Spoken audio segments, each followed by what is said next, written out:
All right, good evening, everybody.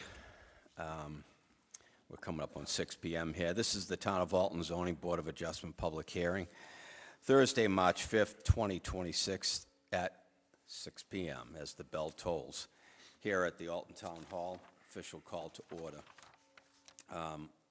We do need to make an appointment of alternates. If somebody would want to put forward a motion to have Paul Manzioni on the board for tonight. I'll make a motion that we have Mr. Manzioni join us this evening as a member of the zoning board. I'll second. All in favor? Aye. Welcome, Paul.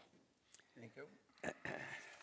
All right, I'll read through the statement of the appeal process, and then we'll move on to the agenda. The statement of the appeal process, the purpose of this hearing is to allow anyone concerned with an appeal to the Zoning Board of Adjustment to present evidence for or against the appeal. This evidence may be in the form of an opinion rather than an established fact. However, it should support the grounds that the board must consider when making a determination. The purpose of the hearing is not to gauge the sentiment of the public or hear personal reasons why individuals are for or against an appeal, but all facts and opinions based on reasonable assumptions will be considered. In the case of an appeal for variance, the board must determine facts bearing upon the 5 criteria as set forth in the state statutes. For a special exception, the board must ascertain whether each of the standards set forth in the zoning ordinance have been or will be met. With that, Robin, the agenda, is it good, or are there any additions or subtractions? The agenda is good. Okay. Could we get a motion on the agenda, please? I'd make a motion that we accept the agenda as submitted. I'll second. All in favor? Aye. Aye. Okay. Beginning with new applications, we have KZ 26-05, Jeremy and Jonathan Kemper, agents for the Kemper Land Holdings LLC, owners. Map 19, Lot 32, 69 Drew Hill Road. It's a variance is requested from Article 400, Section 452B of the zoning ordinance to permit a new lot with portion of the 200-foot required road frontage on a second road. So the parties before us, I assume this is Jeremy and Jonathan? Yes, Jeremy. I'm Jonathan. Okay, yeah, if you hit your I'm Jonathan. And your button right there. yeah, it's green, you're good. And when you do speak, just pull the mic a little closer, and it'll be best for everybody in the audience as well as the recording. Give us a minute. We're just going to final look over your application, and then we'll get into the narrative here.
Chairman, I make a motion that we accept case Z 26-5 for this evening is complete. I'll second. All in favor? Aye. All right. Jeremy, Jonathan, if you'd like to begin. So we are proposing to utilize Stagecoach Road, which is a Class 6 road, to be counted towards the 2 lots, 200-foot road frontage requirements. We would propose to upgrade that to standards. And the bottom line is there's a lot of wetlands that's on the existing property that we're really trying to avoid. Instead of moving those lines closer to where there's an existing shop, We'd like to stick to that west side, so to speak, of the property for the residents to be built, with its own shared driveway access, not impacting the existing access to the shop.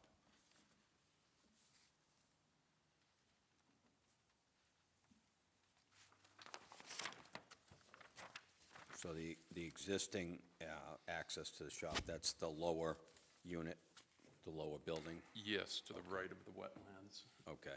Okay. And this would be after Stagecoach Road onto Drew Hill Road. Correct. So you're proposing off of Stagecoach Road to have the shared driveway? Correct. Sorry about that. Again, really to avoid any impact to the wetlands that are already there. So there's really no way, in your opinion, from Drew Hill Road to have a driveway at the very end of Stagecoach where it meets Drew Hill? There's potential, but, I mean, if you look at where that elbow is, the wetlands are getting pretty close to that. I mean, we can make all attempts to get as close as possible Okay, to minimize how much of Stagecoach we need to. right. How long is Stagecoach Road? The entire road, I'm not entirely sure. I know it's maintained from the other side, coming from, I believe it's Rhines Road. But on our side, it's just dirt and grass, not maintained currently. I don't know the exact length of it. I don't know if you, Okay. okay. So 320 feet beyond what we're proposing here, which is, So down Drew Hill, from the beginning of Stagecoach, where Drew Hill Road meets Stagecoach, you're 325 feet down Stagecoach. we are 200 feet, I believe. Oh, sorry, 320, yes. 320 feet from Stagecoach, From from Drew Hill Road set back onto Stagecoach, to the beginning of the proposed driveway. correct.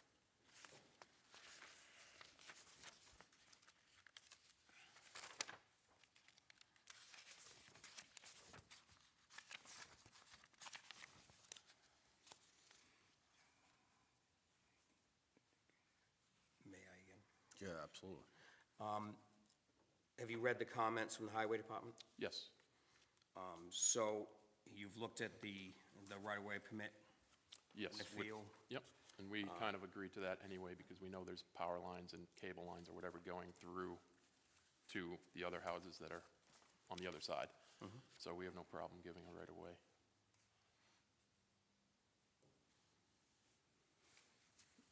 Mr. Chairman, may I'm just trying to understand this a little better, if I may. So the purpose of the variance is because you're going to create some new lots that are here. Right now, it's one lot, and you're going to turn it in to a total of 3 lots? Correct. Okay, because there was a note that we had that it says the narrative states it'll be a two-lot subdivision, but when you finish, it'll actually be a 3-lot subdivision. Is that right? Because you'll have the lot you're starting out with, and you're adding 2 more, so you're going to have a total of 3-lot subdivision there. Yes. Correct? Yeah. Okay. So that was meant to say 2-lot carve-out. In addition to the one, so your subdivision will have a total of 3, not 2 lots. Correct. The reason you need the variance is because the zoning requires that for a corner lot, you have 200 feet of frontage on both sides of the corner. Is that your understanding? You would otherwise need 200 feet. I'm just looking at this, and it says, each lot shall have a minimum of 200 feet frontage at the street or highway line. Corner lots shall have a minimum of 200 feet frontage on each street or highway line. So is one of these a corner lot? It's going to have 2 roads that it abuts? That's kind of the question, because I'm Steve Oles, North Plains. Right. That's the question, is you're on a Class 5 road, and then you're going onto a Class 6 road. Right. So we're looking at the 80 feet on the Class. You need a One mic, second. you need a mic, She's gonna give you a Steve, please. I got one delivered. Just, Delivery. just identify yourself. Steve Oles, Norway Plains. Basically, the situation is we have the intersection of Drew Hill Road and Stagecoach Road. And what we did is we created 80 feet of frontage on Drew Hill Road, and then the other 320 feet of frontage on Stagecoach Road. Stagecoach Road is a Class 6 road, and Drew Hill Road is a Class 5 road. So we're just trying to say, can we use the 320 feet of frontage that we have that goes through our two properties and use as our frontage for the two lots that we're trying to create? 80 feet on Drew Hill Road plus the 320 gives you the 400. I don't know if I'd really call that a corner lot, because they have the lot that's on the other side of Stagecoach Road. That's going to remain that tiny little nugget that's right there, but I can't interpret that. I was taking it as Do you 200, mind 200. come up and showing us that on the map? So this is Drew Hill Road.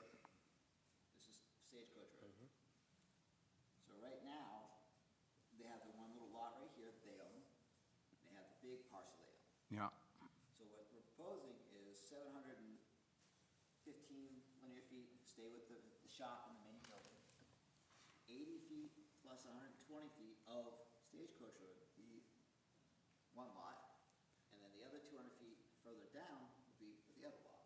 And that's 200 feet, that third That is section? 200 feet, and that is 200 feet. Okay, so now I understand. 80 feet on, 80 feet plus 120. plus 120, which is a class, This is the Class 6, and this is the Class 5. okay.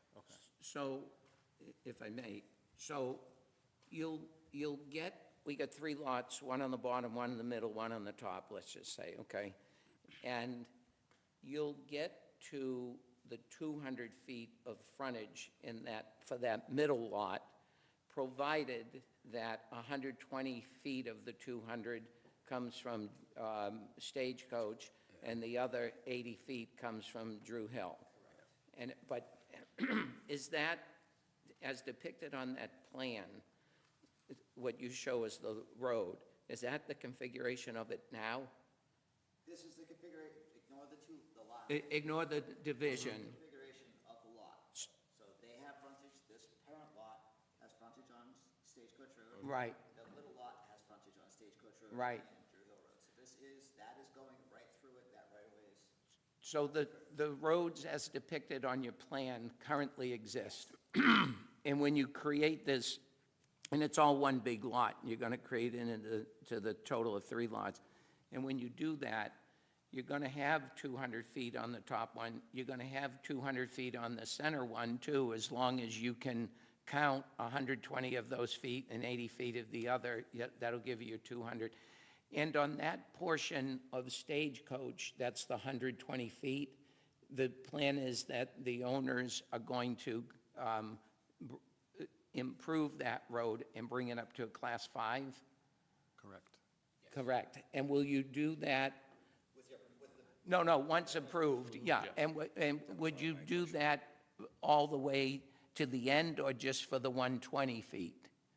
All the way to the end. Well, what meaning- I'm saying, for both lots? Yes, Okay, so it'll go from where it intersects with Drew Hill all the way across the other lot too, the top lot? correct. And you're going to bring that up to town standards for Class 5? Is that what's your plan? I don't. Whatever standards we need to bring it up to. Whatever standards the town requires, yeah. I don't know the answer to That's that, what by we the want, way, but. that's what we want to do. Right, We're but you're basically- saying yeah, whatever standard the town requires Correct. to meet the town standards, you'd bring that Stagecoach Road up to. Yes. And then really, you got your 200 feet in that Right, center lot, right. whether it's, yeah. with And the that was right- going to be my next question, was that you were intended to bring that to town standards. Correct, On yes. Stagecoach. At the end of Stagecoach, past the driveway, how many properties are down further on Stagecoach? Two, on So that that is- side, Two? I believe, two, I believe. I think it's two, but they come down from Rhines Road. They don't access from here. This is not That's Yeah, not, you That's can't, not you access. can not get, you can plowed, get it's through with a, Beyond your driveway is not access. no, no. no. You can get a logging truck down there, but So you're gonna, they're not you're gonna taking that on stop a just a daily little bit basis. past your property. Correct. That's where you'll I'm stop. sure we'll take it a little further just because, Well, just in to the make it. planning process, I'm sure you'll be making some sort of arrangement for a cul-de-sac or a turnaround. We're gonna do a turnaround Turn or around and pass come back through, out. plus a hammerhead, maybe hammerhead. possibly something like that for the fire department, for sure. All right, because that would be something that would be considered. Right. That would be important for the fire department and the highway department, Yes, and plowing for us, and plowing. honestly, yeah. These lots are for them. They own the business, they run the business, and they want to. Yeah, these will be houses for myself and for his family. Right. So- But once you create them, they're forever. They can be sold, transferred, they could be other Technically, people yes, fair there enough, 10 years from absolutely. now or Yes. wherever. So when we're looking at it, we're looking at it as a Right. permanent thing Right. going forward for other people and so forth, if that's what ends up happening, but, Sure. okay. How big are the lots, the two smaller ones? This one is 5.5 acres, and this one is, maybe, well, 6+ acres. And Plenty big. you didn't include the triangle piece just because, I'm sorry? It's a sep- That's a legally separate lot. Okay, that they own. correct. Okay. But that already exists. That already You're not exists. trying to make that now. Not doing anything with that Gotcha. at this time. Right, No. gotcha. I don't think there'll be ever any time you can do anything with it. It looks pretty small. The only area of subdivision is on the 0.25. right-hand side of Stagecoach Road, and, Right. which is what you're applying for. Correct. Yep, yep. Thank you. You're welcome, thank you.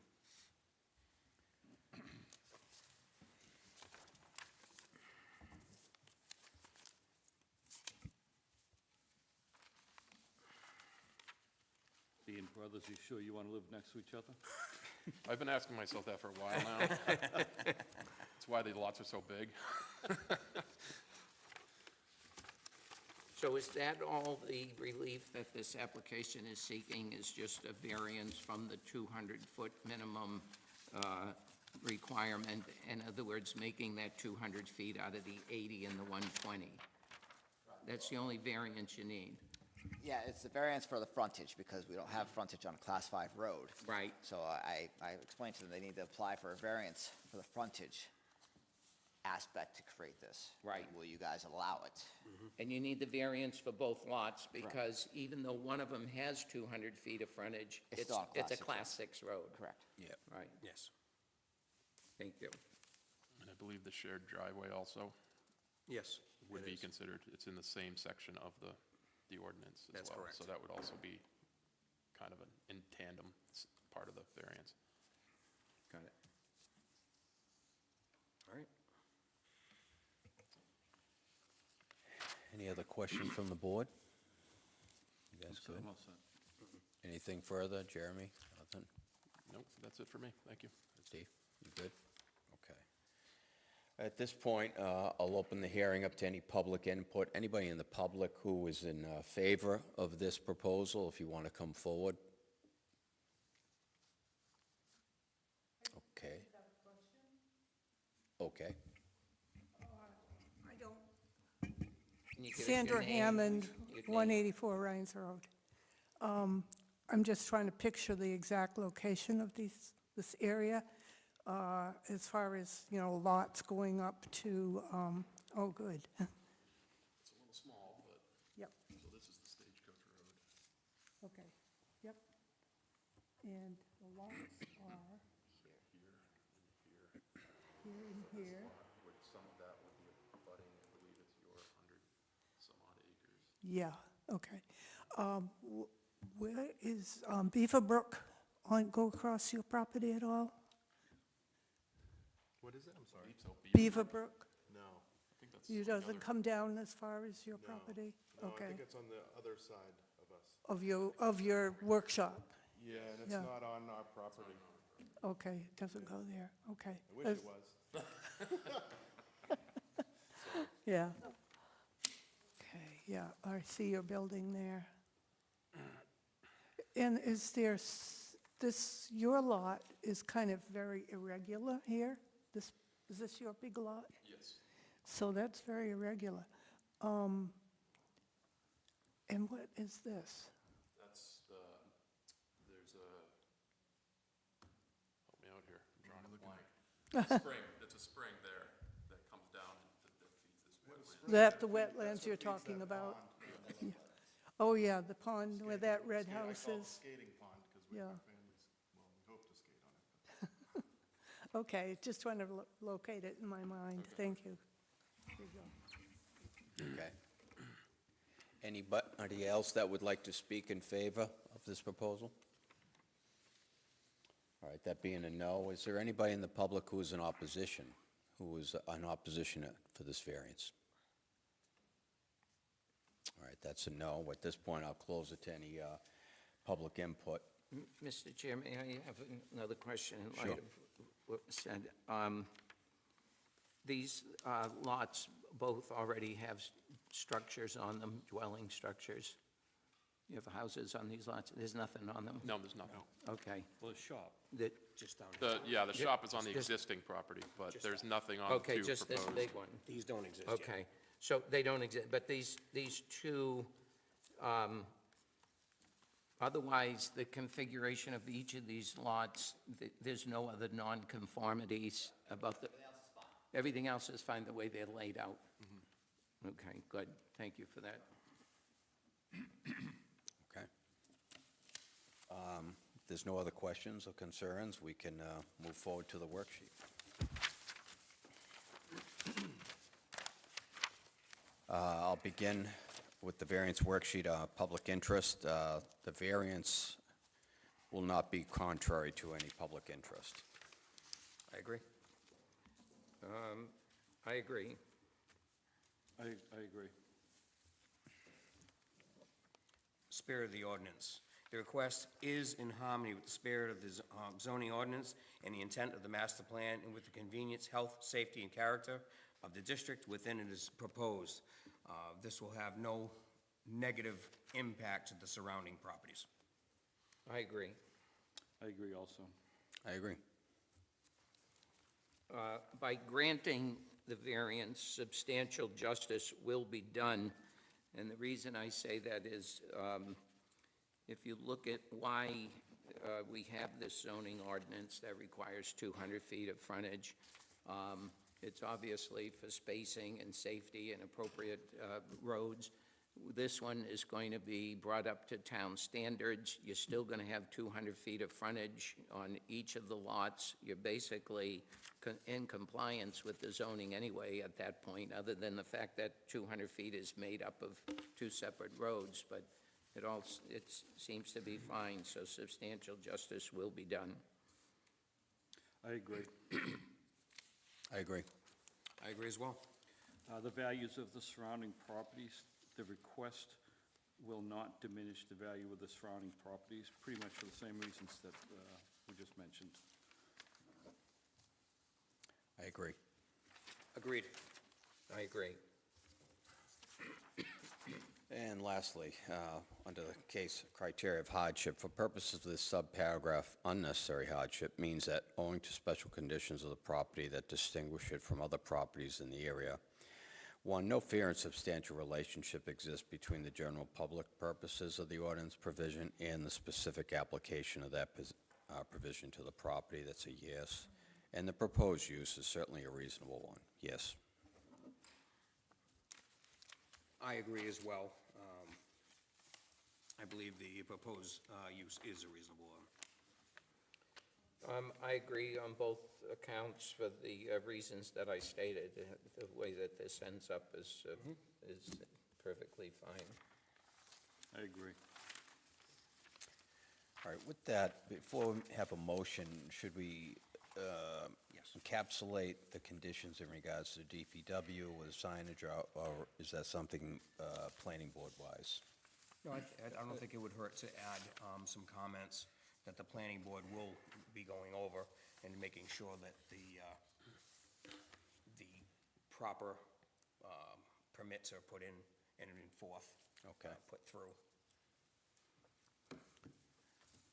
All right, Yeah, I agree. I think any approval would be, should have that specific condition of the road meeting town standards, that portion, that 120-foot Yeah. portion of the The road. variance portion of this contingent on the conditions of what the planning board would like to do with you as far as the road is concerned for the variance. Can I just ask a question on that piece? Timing of that, can that be done after building, so as not to damage everything, or does it have to be done? Sure, I think as long as you ultimately comply with Okay. the condition, as how you do it logistically, construction-wise, isn't entirely up to you, as long as you do it within the time requirements.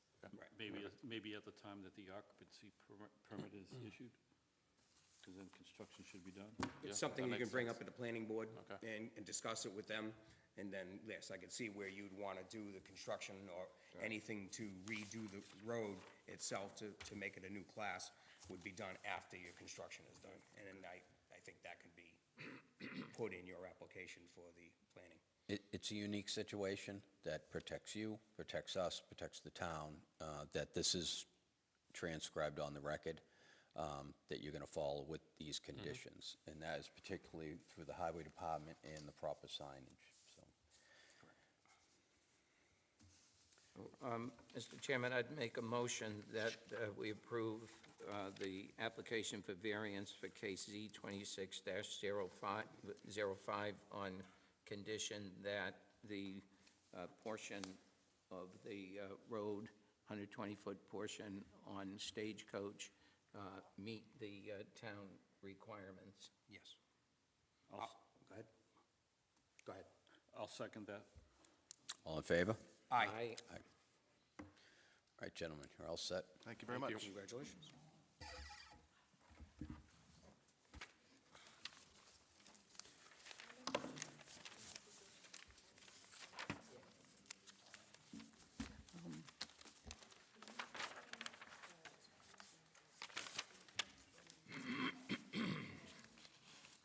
Don't forget your map.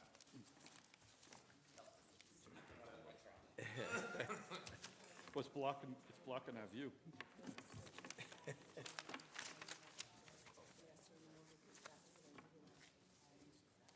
Oh, Yep, not a problem.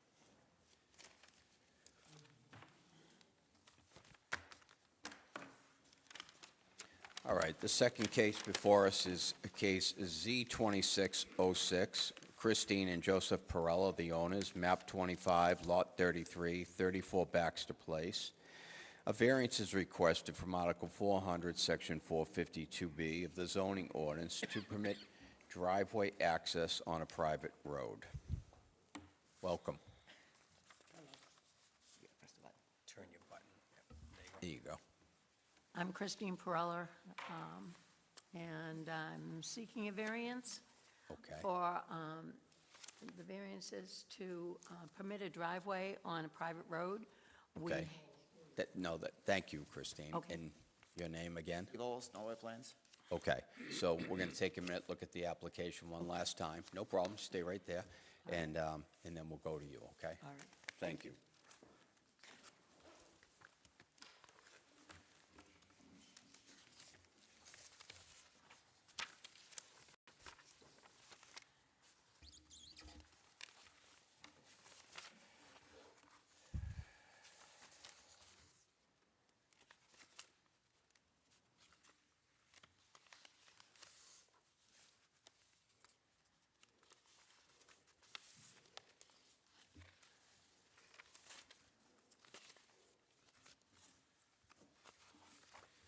Mr. Chair, I'd make a motion that the board accept the application for Z 26-06 as submitted. I'll As second. complete, sorry. All in favor?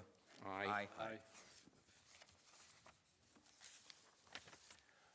Okay, Christine. Steve, it's to you. All right, excuse my mic fright. Yep. What I'm doing here is I'm seeking a variance to permit a driveway access on a private road. We are planning a subdivision of turning one piece of property into two. The new piece of property is a corner lot on 28 and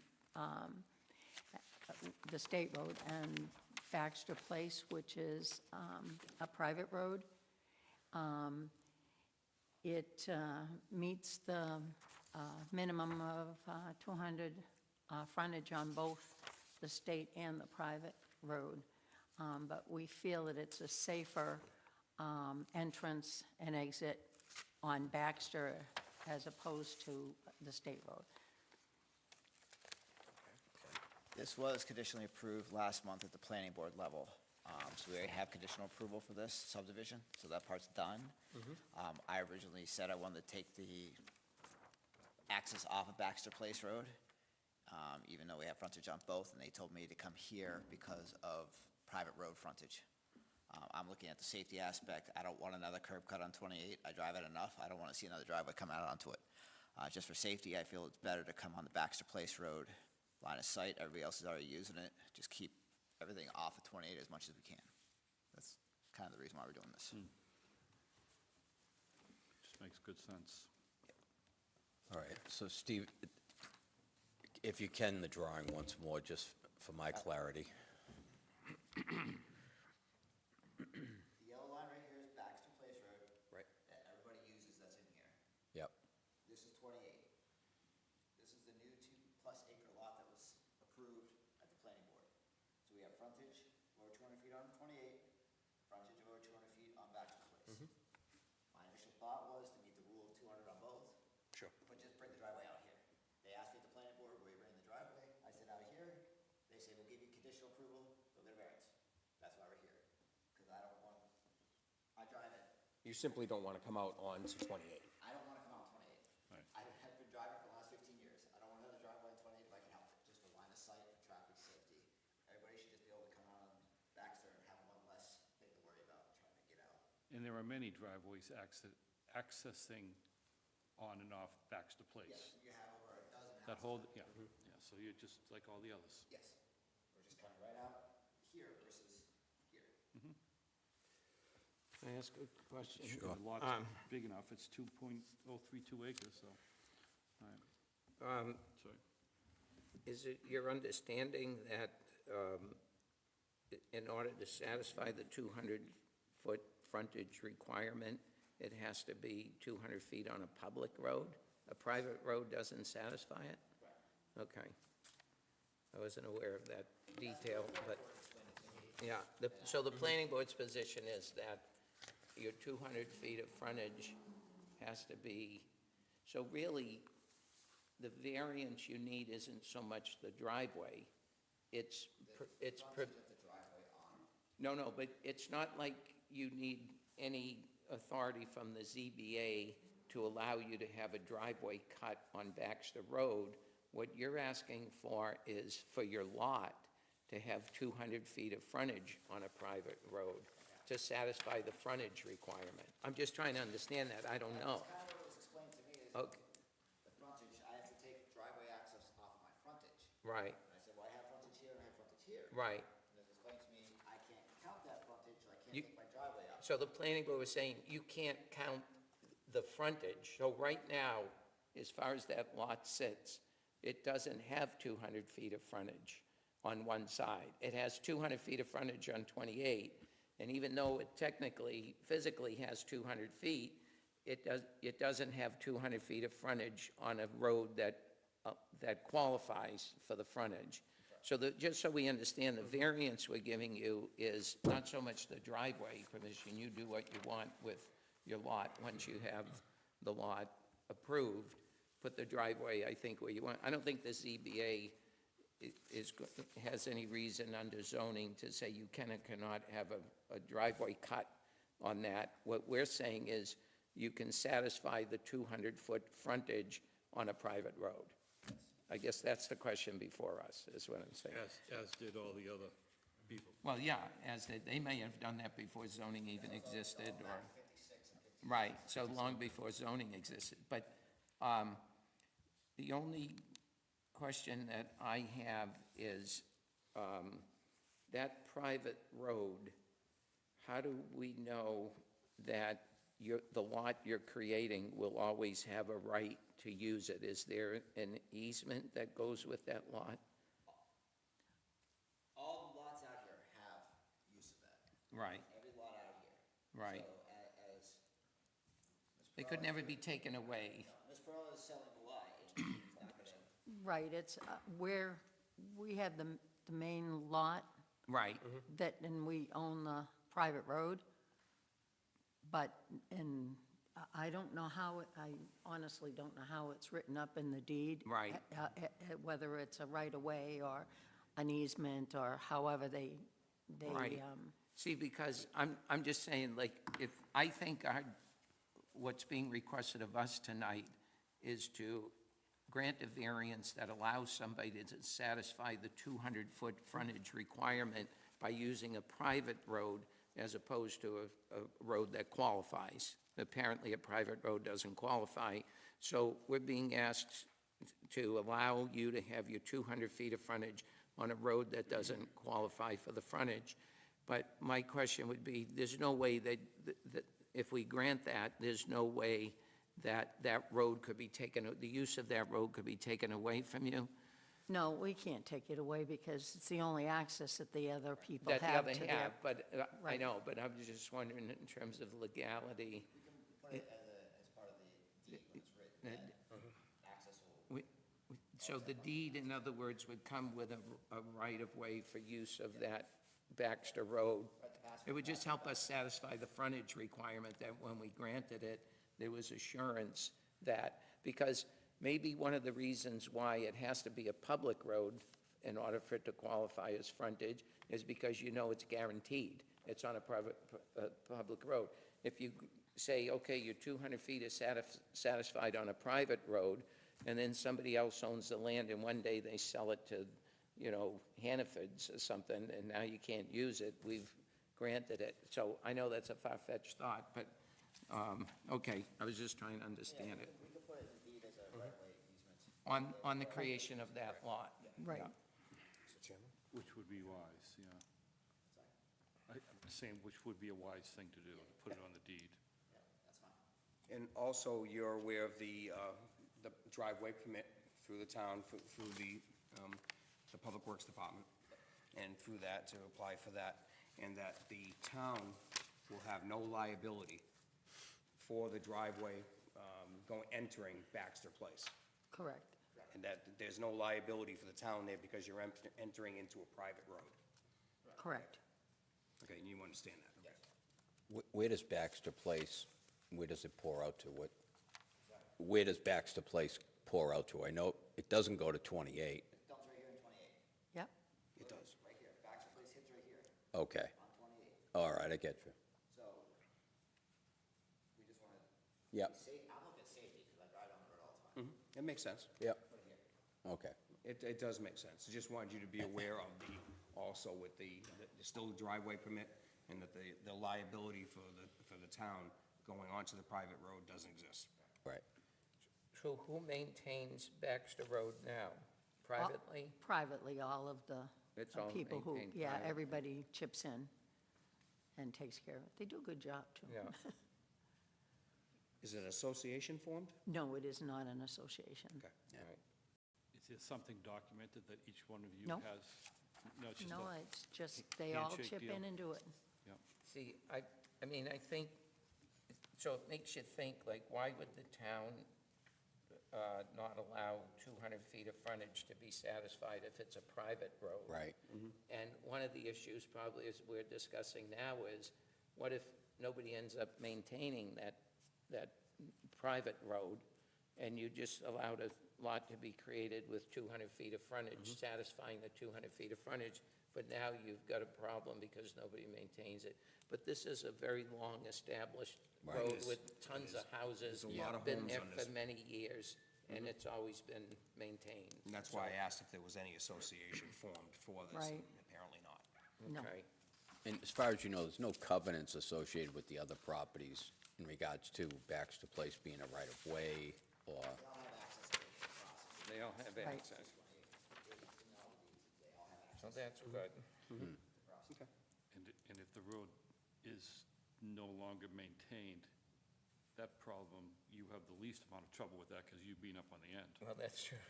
Well, actually, we'd have the least amount, right. That Yeah. lot would have the Right, least amount. right. Because it could always get out on 28. Right. If you got a curb cut from DOT, yeah, but who wants, it? Right. Right. Don't want to. no. All right. you Sorry set to up- talk so set up a much little about tilted. It's all right. Okay. Thank you, Steve. Anything else? No? I think that's it. Okay. Anything further from the board? Okay. All right, at this point, I'll open the hearing to any public input. For anybody who's in favor of this variance, please come forward. And that would be a no. And is anybody at this hearing, for the public, opposed to this variance? Please come forward. And that would be a no. So at this point, I'll close it to any public input. If there's no other further questions or concerns, we can move to the worksheet. And we'll move down. Paul, if you'd like to start. Public interest. The variance will not be contrary to the public interest. I agree. I agree. All right. We're going to back up for a sec, because Robin had asked me, and I don't want to bypass it. She's just asking, when we do go through the worksheet, if you just give your reason why. It doesn't have to be a long dissertation, but just for a reason. Sure. So, Paul, Yep, this, I can give a if you reason. can start right off. I don't think it's contrary to the public, because this is a private road that is accessed by many other properties on Baxter Place, and creating another driveway at the end of Baxter Road and not going in onto Route 28, I believe that is why this is not a public, it's contrary to the public. I'm going to agree with that, and I also agree it's good when we do give reasons, because this strengthens the record and the decision that we make. And I think the reasons why you don't allow the 200 feet to be satisfied on a private road typically is because you never know what's going to happen, whereas a public road, you have the guarantee. But here, I think we're very assured that this is a long-standing road with lots of homes that are gaining access. So really, the concern that the town would have really doesn't exist in this instance. And I feel will not be contrary to the public interest because it's actually taken away a potential safety issue away from the public. Yeah, I agree. The variance will not be contrary to public interest. It will actually, to Joe's point, certainly bolster the safety aspect of not going out into 28. Is that okay, Robin?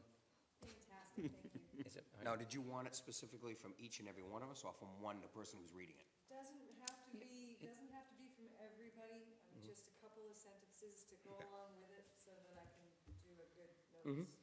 Thank you. Yeah. Appreciate it. Is it my turn? Yes, please.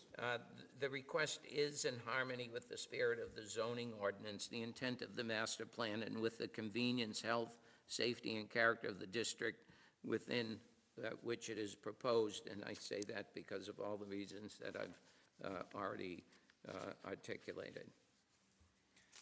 I agree, and for the same reasons, for safety and character of the district. Yeah, I agree. It's certainly within harmony of with the intent of the master plan, and comes under certainly the convenience, the health, the safety, and the character of the district. And I agree for the same reasons. Substantial justice. By granting the variance, substantial justice will be done.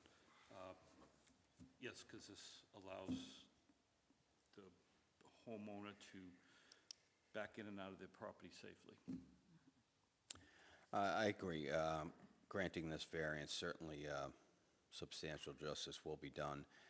It makes complete common sense as far as not pulling out to 28, and it's on a private road, so I believe substantial justice will be done. I believe as well, I agree, and substantial justice will be done by granting the variance. The property owner will be able to utilize the property for their residence. I also agree substantial justice will be done because there's really no concerns that this private road poses.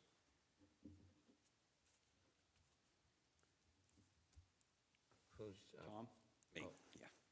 The values of the surrounding properties. The request will not diminish the value of the surrounding properties. If anything, it will enhance it.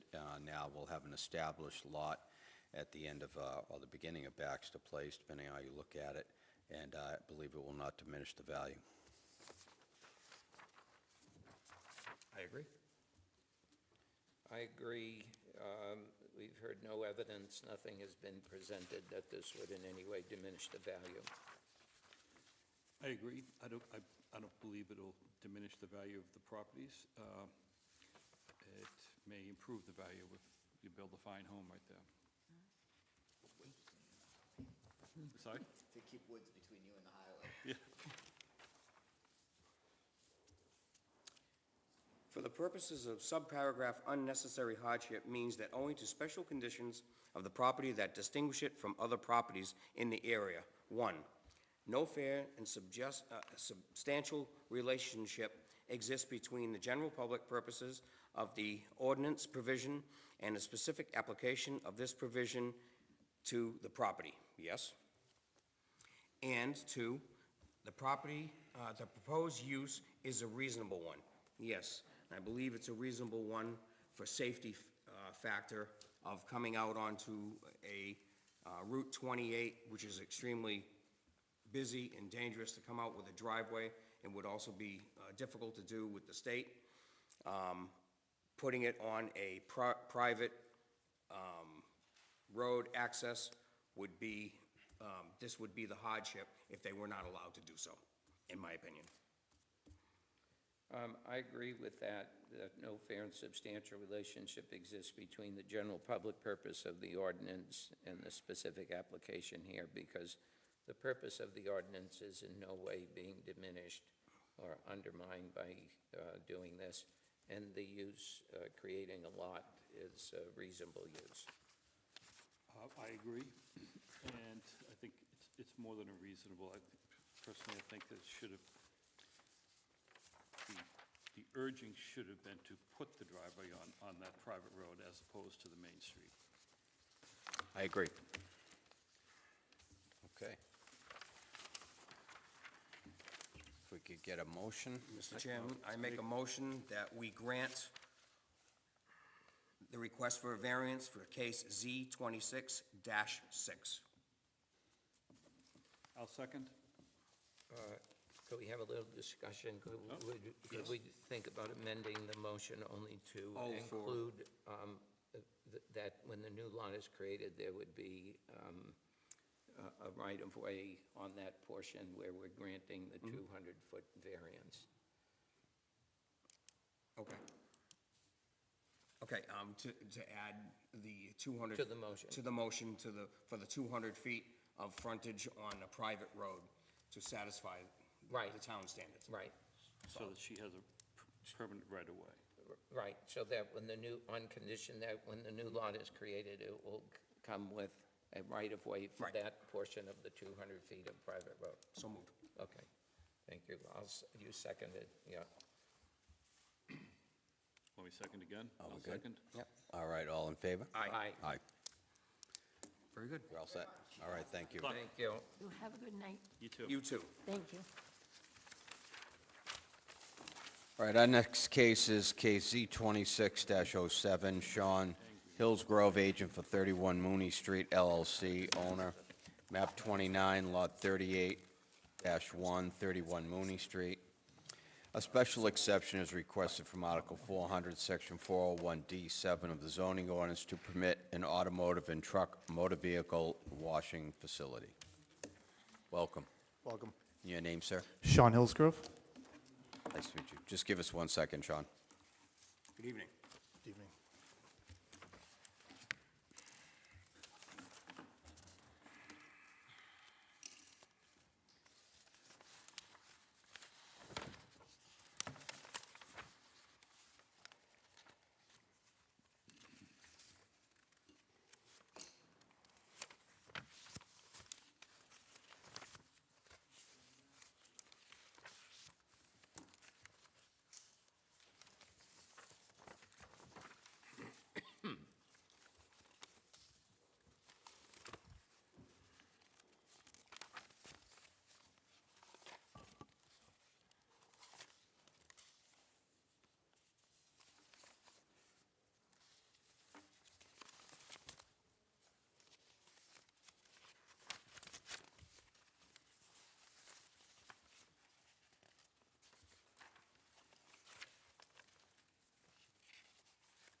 Chairman, I make a motion that we accept case Z 26-7 as complete.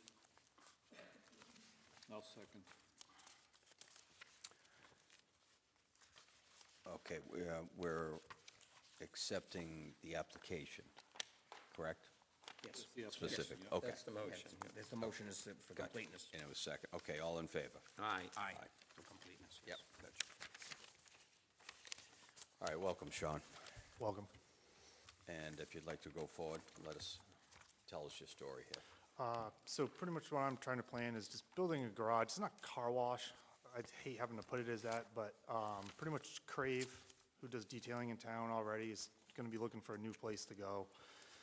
So I told him, thought about building a garage at my place, and he'd be doing his detailing business there. So it's not a car wash per se, but that's the best thing that I could fit it into. So that's why I'm here, is to allow that on that property. So this would be like a detailing shop, Yes, but there would be some washing of vehicles. yes. Yeah, when he details them, he has to wash them first, but like a regular hand wash, not like a machine. Okay, there's a number of department head concerns, and I'll read through them and let you answer for them. One is coming from the Public Works Director. It was just a recently paved road, and they're really looking not to have the road dug up again. Yeah. So, can you speak to that? So I spoke to Courtney, and I was talking about like, it's coming off of my existing building and tying into that if I had to. If not, we would, look at what we'd have to do to, repave the section that we do dig up. I'm not sure where the water main is exactly going on those two roads. So I just don't know which side of the road it's on, if it's on my side or the opposite side, but I would talk to Courtney, I'm like, well, we'll figure that out, if this gets approved, stuff like that, but, any damage would obviously have to be repaved and stuff like that, I would assume. So when you say you're from your existing building, so which building is yours? 31 Mooney Street, All right, so 31 Mooney is currently your existing building. correct. And then this garage or structure would be where? In the back corner, Of the parking lot? yep. To So the pretty side. much behind the parking lot on the Okay, I grass see it. side. Yeah. I see it.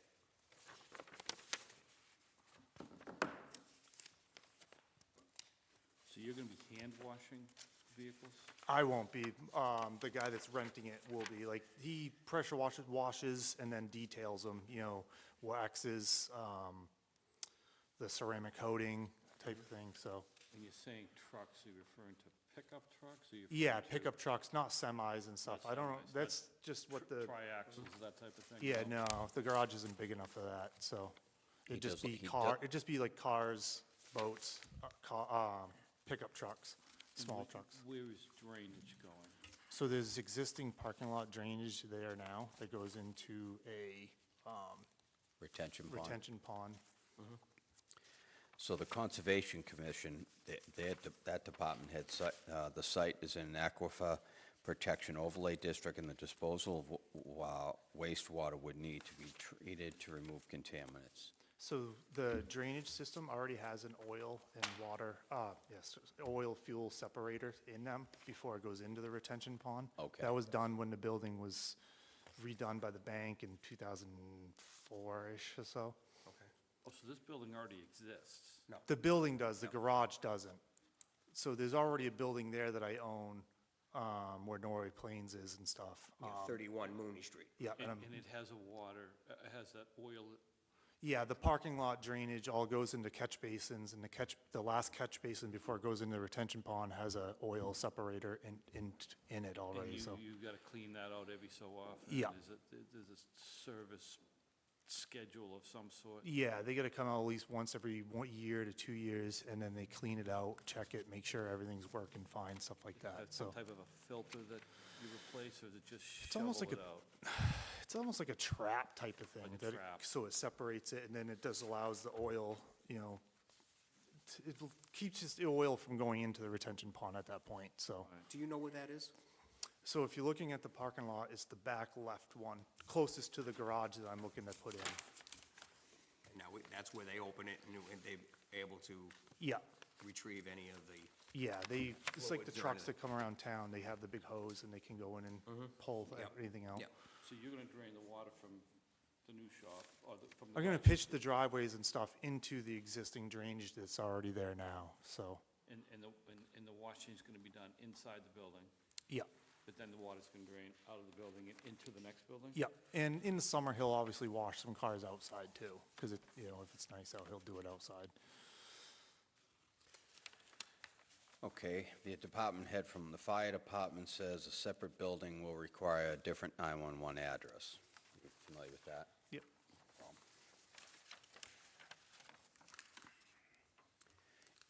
And just for the record, these folks may be here, but in case they're not, they did come forward with a email. This is from Rick and Diane Rhines. We're writing to formally express our strong concerns regarding the environmental impact of the proposed automotive and truck motor vehicle washing facility at 31 Mooney. As a neighbor living at 23, we are deeply concerned about the long-term consequences of this proposal in the community. Our opposition to the proposal is based on the following potential hazards. Environmental hazards that could affect Wentworth Pond. Many areas of the Merry Meeting River are identified as impaired for aquatic life due to elevated levels of cyanobacteria. The Wentworth Pond near Hutchins Circle and Mooney Street already has cyanobacteria advisories during warmer months. And lastly, the road flooding hazards. Hutchins Circle Road, adjacent to our house, has a long history of flooding. There is no controlled road runoff on Hutchins Circle or Mooney Street. Any comments in regards to that? As far as like the drainage, like I was saying before, like it'll all be pitched towards the existing drainage. Any driveway cut will, come off the road at the slope like it's supposed to, and then come up towards the building. So nothing will be running out into the road. As far as the environmental, everything they use for washing cars nowadays is environmentally safe. And you got that catch basin that's separating, all the contaminants before it enters any catch basin or the retention pond. Can you speak to the building itself, the size of the building and what type of structure it's going to be? It's 28 by 50. 20 by 50? And it's just pretty much a garage. Nothing fancy, just, 2 garage doors, couple windows, a man door. Bathroom? No, the bathroom's in the existing building downstairs. also there'll be no bathroom facility or anything No, like that no, in this there's a- proposed building. There's an existing bathroom in the basement that's like a common use for the whole building, for the commercial And use. that's all the way over Yeah. on 31. Yeah, I can put a bathroom in. It's just, as far as I'm planning right now, I wasn't planning on it, but I know a plumber, so. What are the parking that you have there? Yep, Now, that's pretty much dedicated to 31 30, Mooney. building of the 31. Yep. Do you intend to use that parking lot as parking for any of the detailed vehicles? So I believe if you look on that map, you can see the driveway coming in, and it goes along the Hutchins sides of the building. You can see that this, where that parking is. I'm sorry, I don't. But Right where it says new entrance? I see the entrance. I Yep, so see the new entrance, and then it goes to the narrow side of the building, but if you look, you can see it goes along the 50-foot side of the building as well, which will allow for parking along the side of that building, Of the new building. of the new building. I don't see that on this, but maybe it's on a different one. Yeah. You looking at this? I think he's talking about this right here. Now, I just see the parking that exists. Yeah. I don't know what plan. I see You the know, driveway, I see the new entrance, I see the... You want to take this and show? Yeah, you can show me. I'm looking at the entrance. I'm looking at the entrance. Yeah, so see right here, see the line that comes along here? That's all parking right here. So Oh, because it doesn't show it. That's why I was at, it looked Yeah. like a driveway. Yeah, Okay. Yeah, so it's driveway parking. Because that shows clearly the parking. So Yeah, that's clearly the parking. So you're not pretty much- using this? Nope, so it was coming off of Hutchins Circle, come over to the main door here. And then, yeah, this over here is just for parking, storage Okay. area. Okay, and most of the vehicles will be parked inside at night, or Yeah. anything that's being cleaned, or usually it's a pickup and Yeah. deliver? Yeah, usually he only has a couple there at a time, so most of the time they'll be inside. If not, there might be one or two vehicles outside, so. Most of the time, they're just outside to get picked up at night after work, so. Now, you said this was the same company that was in town already? Yeah, Crave, Crave? that's at the old co-op building, so. The what building? The old co-op building, right here in town. On Main Street. Right before Dunkin' Donuts. Oh, yeah. He has Oh, a yeah, sign yeah. right Yeah, up front yeah. that says Crave now. Yeah, it was an electric company, it was a Yep. consignment shop, it was, yeah. Yep.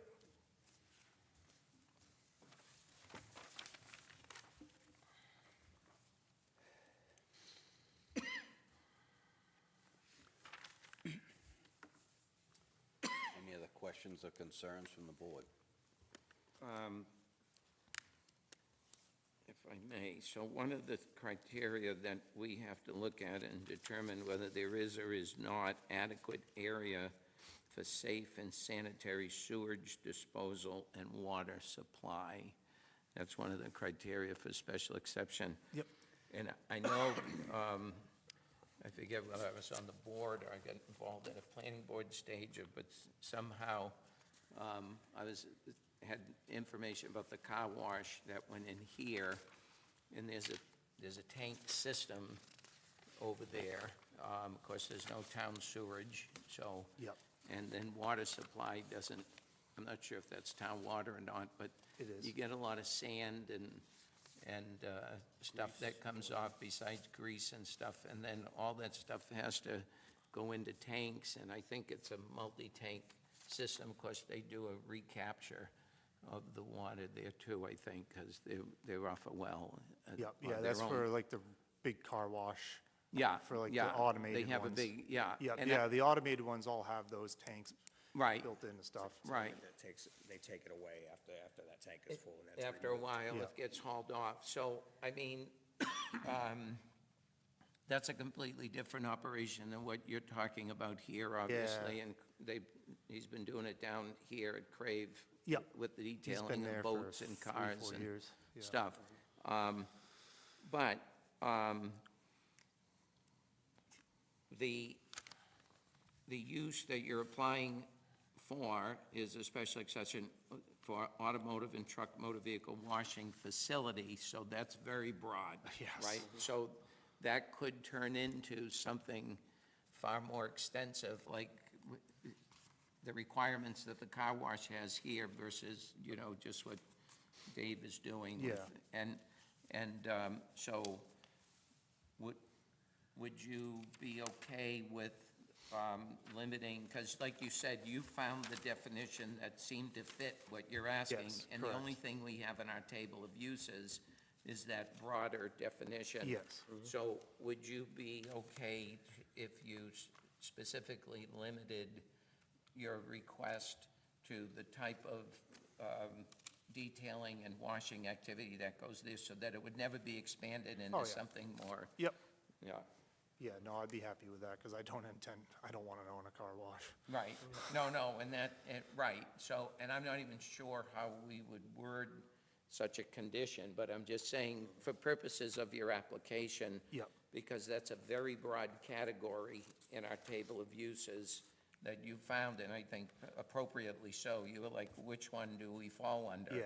And you found that, and I think that's right, but that's so broad that it could become the car wash without yeah. any of the other requirements that, a car wash No, I otherwise agree- has. I agree. So I just wanted to know what your thoughts are on that. and No, you'd I'm be happy, okay. I'm happy with that because if he ever moved out, honestly, it'd just be like a trade shop at that point, an electrician renting it or a plumber or, something like along those lines, so. But the other point on that is that once you get this, if this were approved and the special exception exists, it runs with the Yeah. property. So it's there forever, Yeah. So even if he moves out, you don't know what can happen there, but someone else can come in and expand it into a bigger Yep. business because they say, oh, I got a special exception for automobile washing and Yep. truck washing, and it could become something Yeah. much different. So this way, if it's conditioned and limited to what Yep. you're specifically seeking, then we know it's never going to get any bigger Yeah, than it. no, I'm happy And with the that. condition would be a car detailing. Detail shop.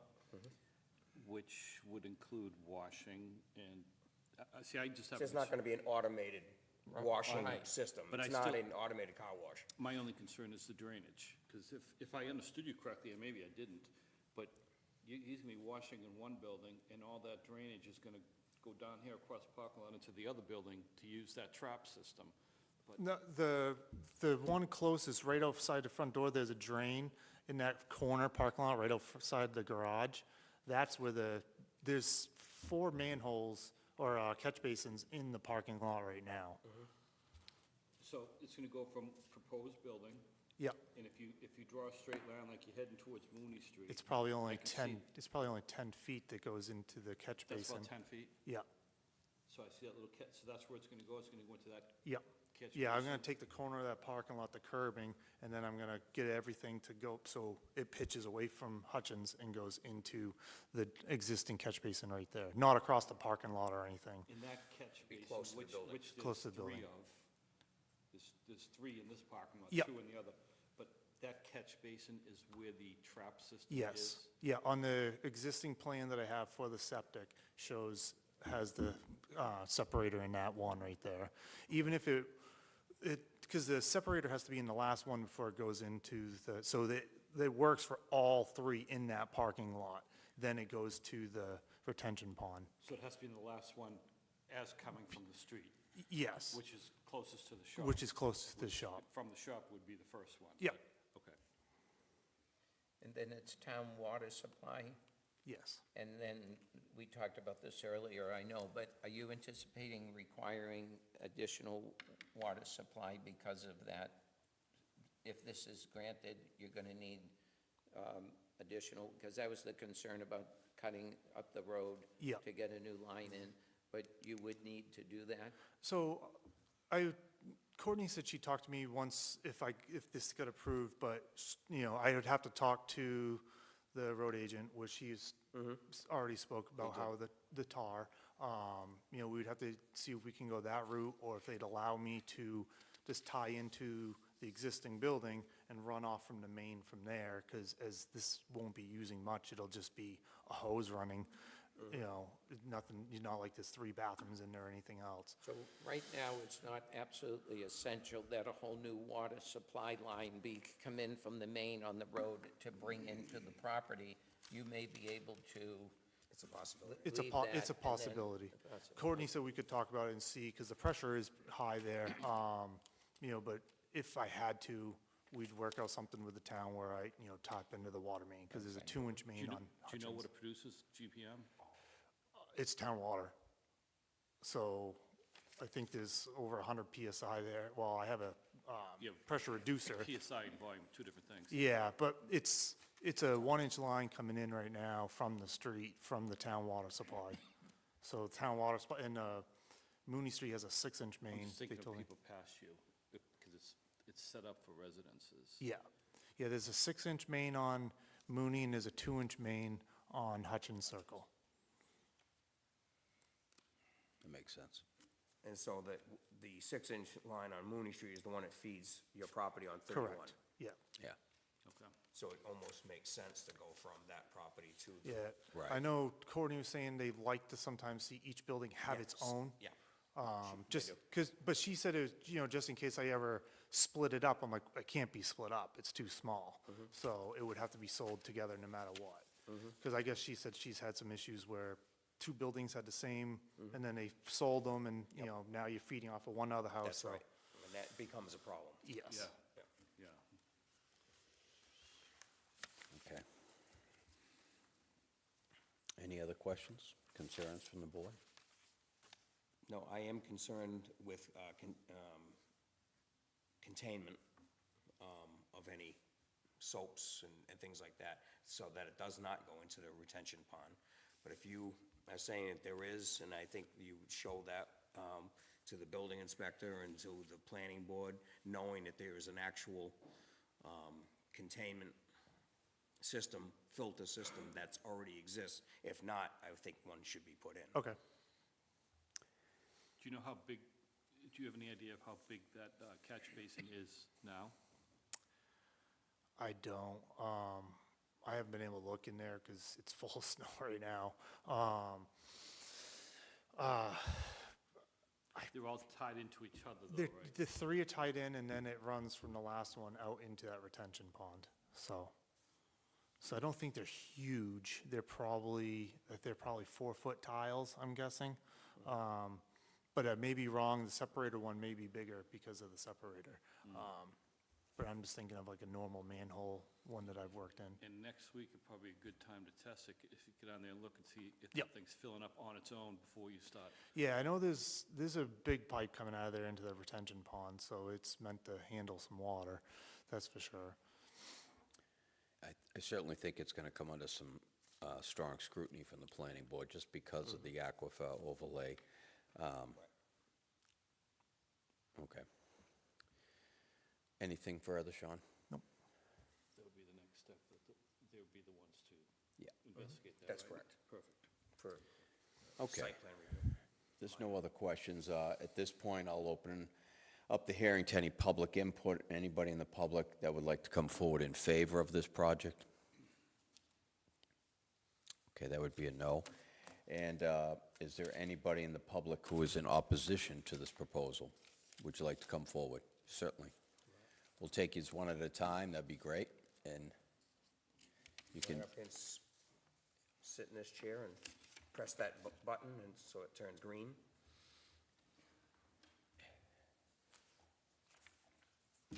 good I'm job. Joe Manaski, and I live on 26 Mooney Street. It's directly across from their parking lot. My concerns are, is there going to be enough parking when they put this building in? Because there's, who knows how many apartments in that building, I don't know, plus the businesses in there. So we got to make sure there's going to be enough parking there. And when they put this building up, what are they going to do for septic? Is it the septic system there big enough to cover this, or does this run directly into the retention pond from the car wash? And another concern is the water line. Is that water line going to be big enough to supply that building with all the apartments, plus a car wash, you want to call it? And I also think that it should be listed as a detail shop, that it cannot be listed as a repair shop. Because we don't want that in there. We want to try to keep it, we got a nice quiet neighborhood, and we'd like to keep it that way. Okay. So, let me see if I had any other. So the entrance and the exit will be through that parking lot, I take it, right now? No, off of Hutchins Circle. Oh, it is going to go off of Hutchins? Oh. Oh, okay. And you said for trucks, it's basically pickup trucks? Pickup trucks. Okay, okay. And then the water flooding on Hutchins, on the corner there, from Hutchins, 100 feet back, it gets pretty bad, especially in the spring, and then it freezes, and they drive through it, and it really makes a mess in there. And then I just want to make sure there's going to be enough parking there for that. And then, because there's going to be, That was one of my questions, yes. yes, and is there going to be enough parking for, say, 3 people working there, I don't know, 3 cars, whatever, plus however many vehicles, boats, whatever you're going to have there? So, Okay. Correct. yeah, okay. We just want to make sure we're going to keep the neighborhood the way it is, pretty much. I mean, if it's a quiet business, I really don't have a problem, but I just want to make sure the water, sewer, septic, whatever, everything is going to work there, because we don't want problems down the road. Certainly. Who owns the parking lot? Do you own it? I It's do. your parking lot? Yeah. And it's for that For, apartment building? for 31 Mooney, correct.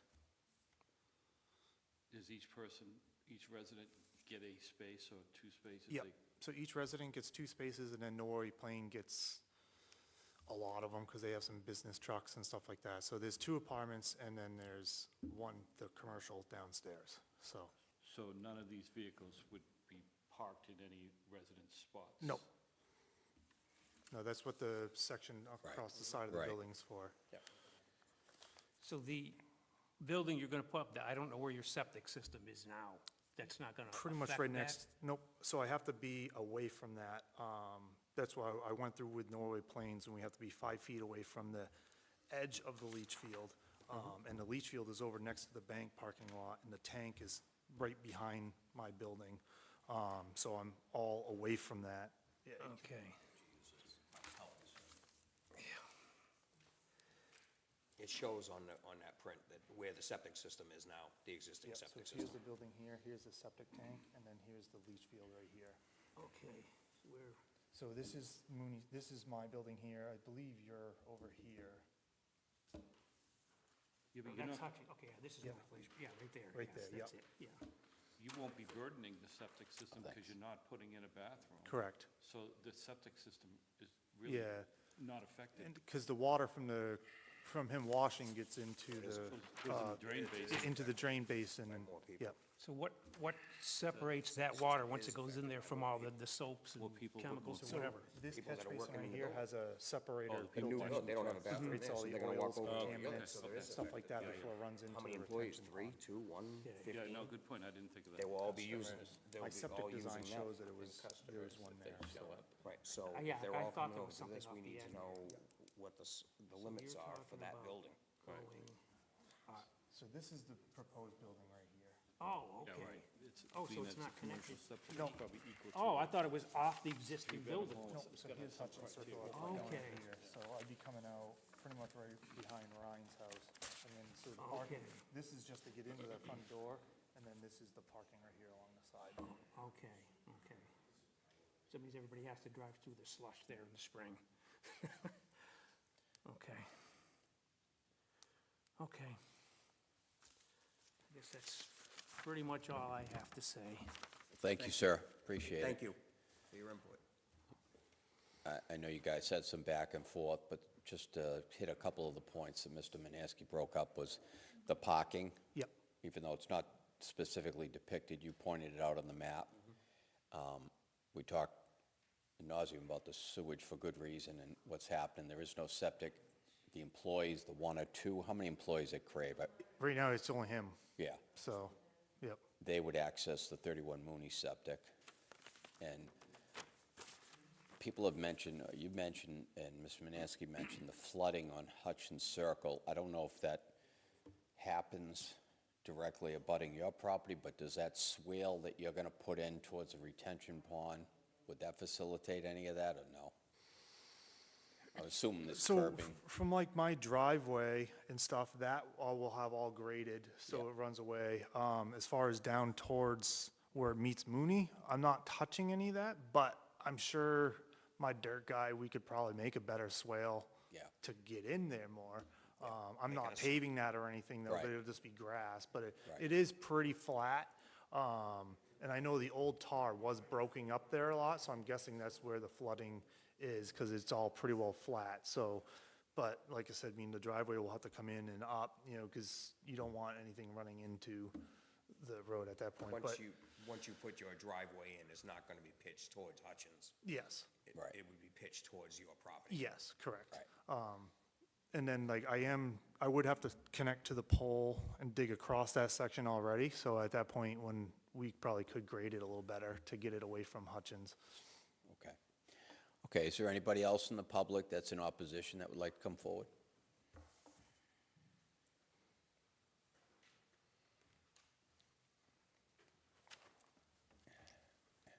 Yeah, my name's Richard Raganese, 14 Hutchins Circle. Good evening. As far as right now, at that parking lot, it actually, the water drains into Hutchins Circle. And if you go there, sometimes there'll be a big puddle right across. And I have pictures of the parking lot right now of how many cars are in there during the day. I don't know if you- You can push that right to the side. This is today? That's today. That's every day.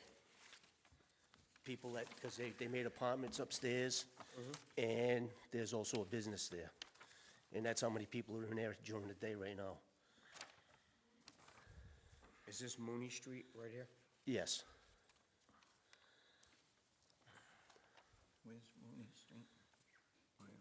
right there.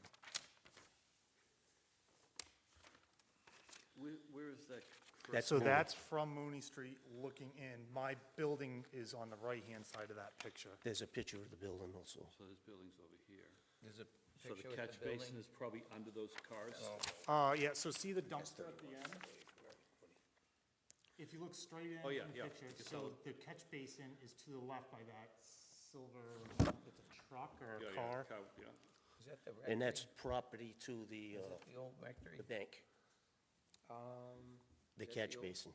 Yeah, I think it is. Yeah. That's the old rectory? Yes, correct. I believe it is. Yeah. So the catch basin that he's gonna be utilizing is right here. Yeah, yeah. And the building that this activity would take place in has yet to be constructed. Correct. It's just, it hasn't been started at all. Did you depict on, and it just may be me not knowing, is it depicted on your plan Yep. where it's going? the Yeah, it proposed shows site? proposed Yeah, building. I missed it, but that doesn't mean, oh, okay. He's talking addition to parking, that's why I didn't know where the parking was. I This see. is the parking that Yeah, we're looking right. at, that goes with the 31 Right. Mooney.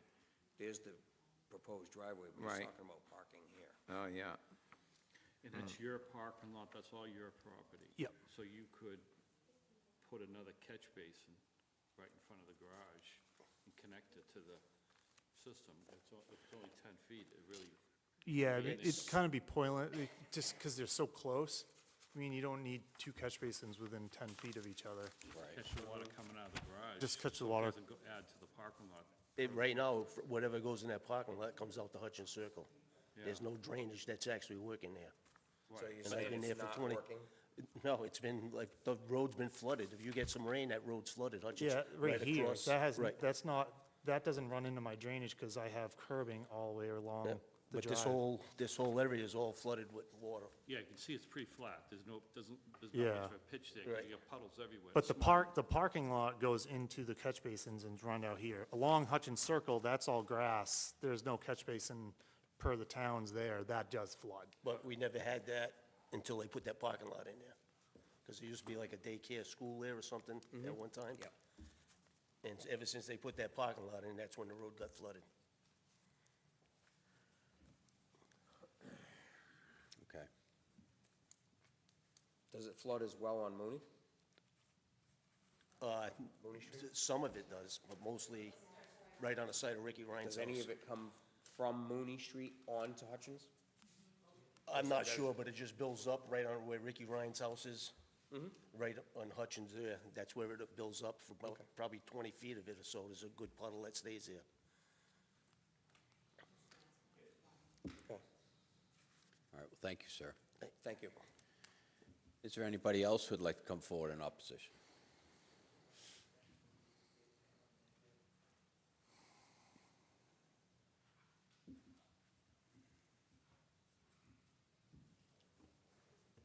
Do I have to push this? Nope, you're all set. You already got it. My name is Amy Madden. I live at 13 Hutchins Circle. Sean, my concern for my house being here Your is, house is right here, is where is the part, you're going to have a driveway where? right here, down by Ricky Ryan's. Down across from Ricky Ryan's. Yes. So And come this, here. unfortunately, what Rich was saying is this turns into the Atlantic Ocean. Yes. When we get rain, and it stays there a long time. The catch basin, my worry is about stuff going into it, because even though you've got catch basins, I do wonder if there's overflow that's gonna miss those. And I grew up where the laundromat over here destroyed that pond every summer, and it stank every summer. And there was foam and soap and everything from the laundromat. So I have a concern about that going into the thing. The last time that pond was full, remember we had the flood? When was that flood? Do you remember that? And Oh, yeah. that was full. When the dam went? When the dam went and we had all that water, Yeah. that pond was full. Oh, jeez. And it took close to a week for that to settle out. But it did drain out, but it went into the pond below. So you want a building that's 50 feet this way or 50 feet this way? That's the proposed building right here. This is So the proposed building. 50 feet is gonna go from this way toward the pond? Correct. And it's 20 feet that way? 28 feet this way. 28 feet that way.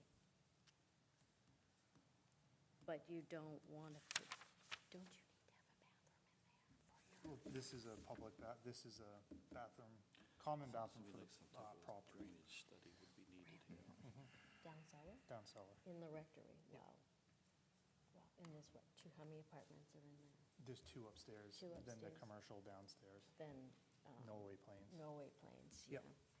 And then there's a basement? Yes, which is just storage. Okay. Yeah, my concern is the runoff. And the driveway. That's gonna be right from Ricky Rhines's yard. The puddle goes all the way to there. Yeah, I'd worry about the puddle and the draining. So, and I don't know how to fix that, going into the pond. So. That's my concern. Okay, well, thank you. Thank you very much.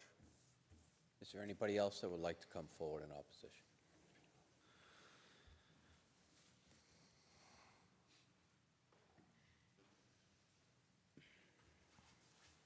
Hi, I'm Melissa Erickson. Oh, loud here. I live at 14 Hutchins Circle as well. I do have some concerns along with the drainage because it does, during rain, snow, once it melts, goes all the way across Hutchins Circle, the road where Ricky Ryan's house is. It goes all the way back to a portion of where our house is located, all the way across to the parking area. Freezes, it doesn't take 1 or 2 days for it to go away. Sometimes it's, 4 or 5.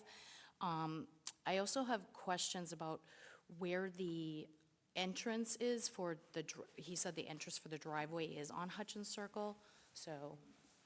I believe. So this is our house Okay. here. So I believe this is your property line here, so it's on Ricky Ryan's side. So it would be coming in through here, Yep. and then where would the building be? Right there, that square right here, this is proposed building. Okay, so it's where the dumpster is currently. The dumpster is right here at the end of the parking Okay. lot, so it's just in the back where the grass is. Okay, and so where is the bays that you're saying are gonna be in So there? there's one door in the front here, and then there's just a storage door in the very back corner over here. Okay, so that's gonna affect our view, and then also, the other concern I have is, I've driven down Main Street, see where Crave is currently. He does boats, trucks, bigger, not like big boats, but like 33s, and the water that they're using, the water pressure, that might affect our area as well. And then the other thing is, again, with the customers are going to be coming there. If he has 2 or 3 vehicles, where are those vehicles going to be put? Parking alongside here. So it's going to be right here. But you've got an entrance coming in here, so how are those, So that's just a storage door. oh, it's just going to be a Yeah, door? So the big door here is where all the vehicles will be going in and out. That one's just for like, if you gotta bring something in over there, so. Okay. And how big is the building? You said 20 feet high? by- 28 by 50 this way. So it's going to be 28 high by 50? Nope, 28 wide. 28 wide? Yep. But how high? Probably 23 feet to the very peak. Okay. And then you indicated that there won't be a bathroom in the building. So that means that how many people you have working there, or if you have customers that need to use the bathroom, they're going to have to walk across here to 31 Mooney Street to utilize that? So the septic is big enough, I can put a bathroom in, I just haven't proposed to do a bathroom in there yet. That's, what the office area can have a bathroom. And this septic is planned for the people that Yes. are currently in there, the Yep. apartments? Yep, the bedrooms, the office, and it's big enough to handle just the office there, load there. Okay. The only other concern I have is in the wintertime, we get a lot of snow, this last storm, and plowing that road, it goes right, where are they gonna put the snow? Because then it's gonna end up going right in the corner by Amy's house, where it gets very narrow when they come through and plow our road as current. So I'm just concerned about that as well, because, you know, adding this extra driveway, are they gonna take out any of the trees that are along that road? Because right now, I don't know if Richie had the pictures, where the parking lot is, there's trees and bushes, so are they gonna keep those, or is that gonna stay there? Might have to take down one of them, but the rest of them are gonna stay. Because believe there's 1, 2, and then the third one somewhere around the driveway, and then the fourth one is down here. I believe there's 4. So will that be enough variance for the building to be with the road that needs to be? I'm asking that question, I don't know. What was the question? Where the building is going to be, is there enough variance from the road where the current? Yeah, so this is the setback line here. So that's 25 feet from Hutchins, and I can't encroach that, so that goes up to the 25 foot. So your building's going to be right at that line, Yes. but not off of, but, But off of Hutchins Circle, that's a 25-foot building setback line here. That's the setback he has to abide by. okay, He can't go closer. okay, wonderful. Question Okay. on the snow, Sean, how do you currently handle it? So right now, we plow it all down to the end. So pretty much this building, that building would be the same thing, plow all down to the end, and then this one would be plowing down towards the end here, towards my back property line. Okay, Okay, Thank you. thank you. Yeah, thank you. okay.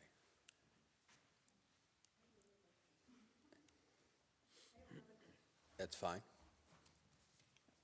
In this building, sure. Yep. Where are we? I'm gonna do it like I see it.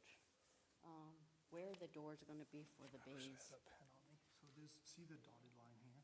There's a door right there.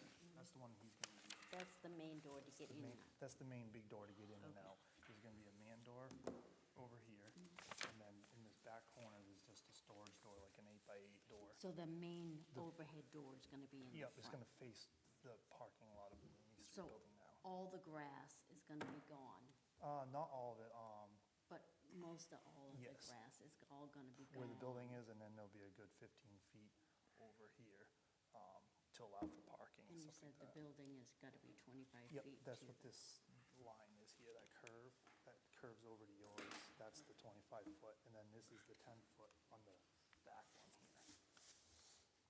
The water pipe goes right in the middle of it. Okay, yeah, I didn't know if it was, sometimes they're on our side, sometimes they're in the middle, so. It's right in the middle, so you would have to record.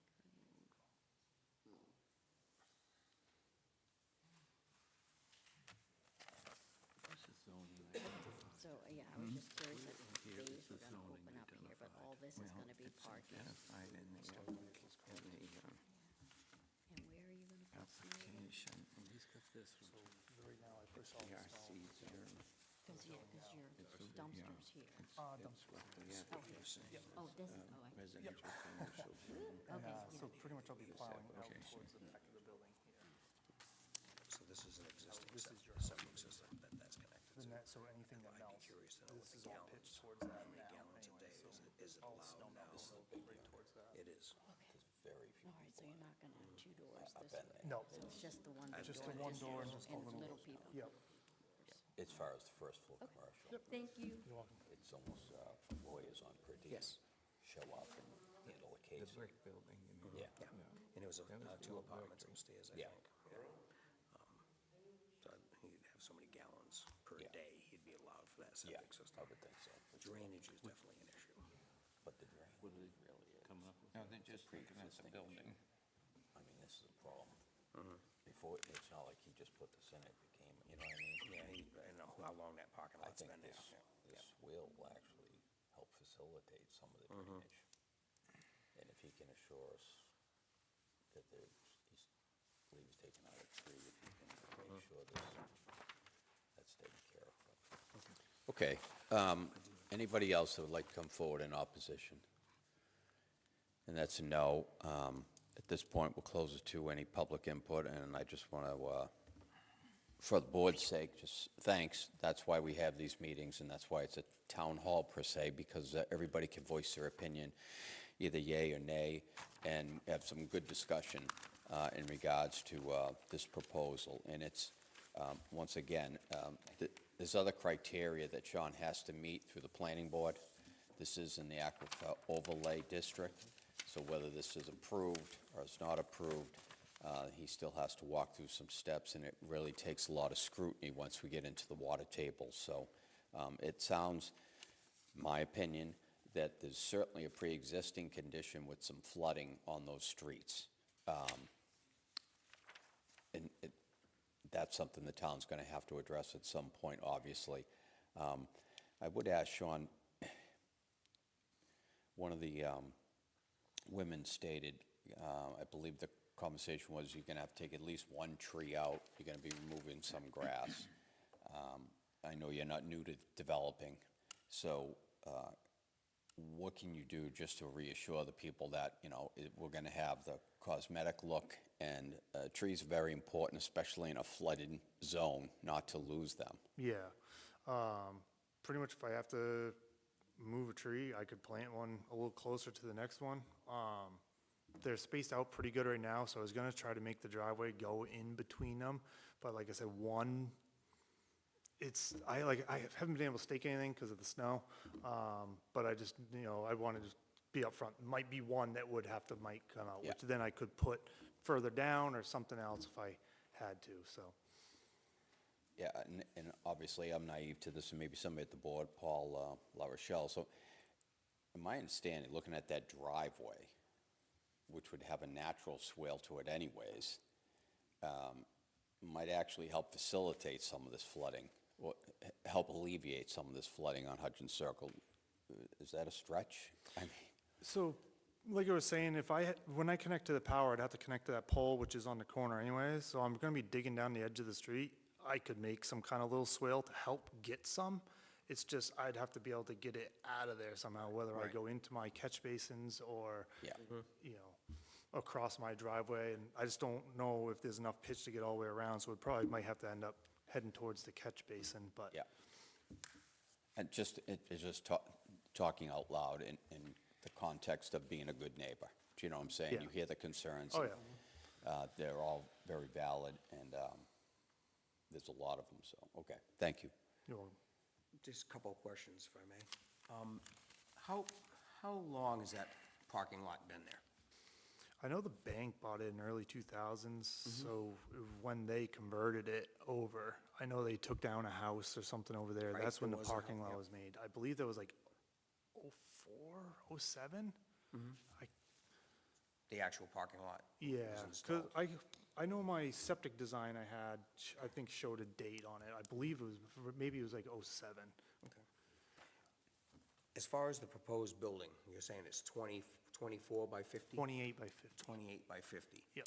You're going to be 23 feet? Yeah, so there's To the peak? 14-foot wall, and it's a 6 pitch. So if you go in the middle, 14 feet, that's 7 feet. So it'd be, I was figuring extra couple feet just to be safe, so like 22, 23 feet. What's the intent of the building? What are you using for materials so that the neighborhood would know? Is this going to be constructed out of wood? Yes. With typical Yeah, like, siding? I was gonna do like 2x6, and then typical like siding, good garage doors, stuff like that, asphalt shingles, architectural shingles. So standard building stuff like you would see on a house. Looking more like a residential home than a commercial building? Yeah, yep, And staying on those guidelines? yeah. So it looks more, Yeah, I wasn't gonna do metal anything. no metal building? No metal steel- building or Steel anything. building? It's not you know, the place for it.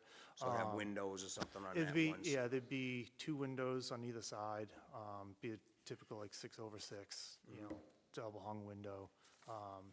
The garage doors will have, 1 row of windows in it, typical, just a white garage door, so.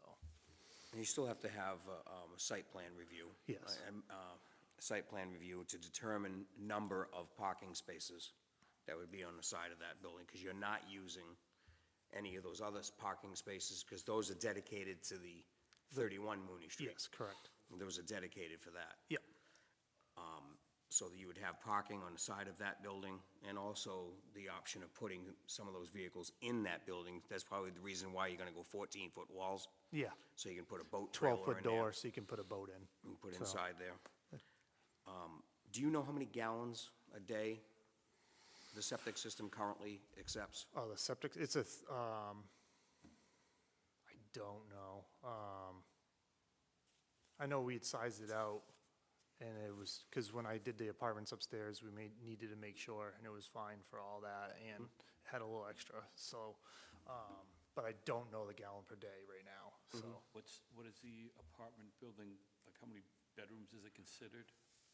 So upstairs, there is a 3-bedroom, and then there is a studio, and then offices downstairs. So the offices just gets 150 per day or something like that, they consider, I think.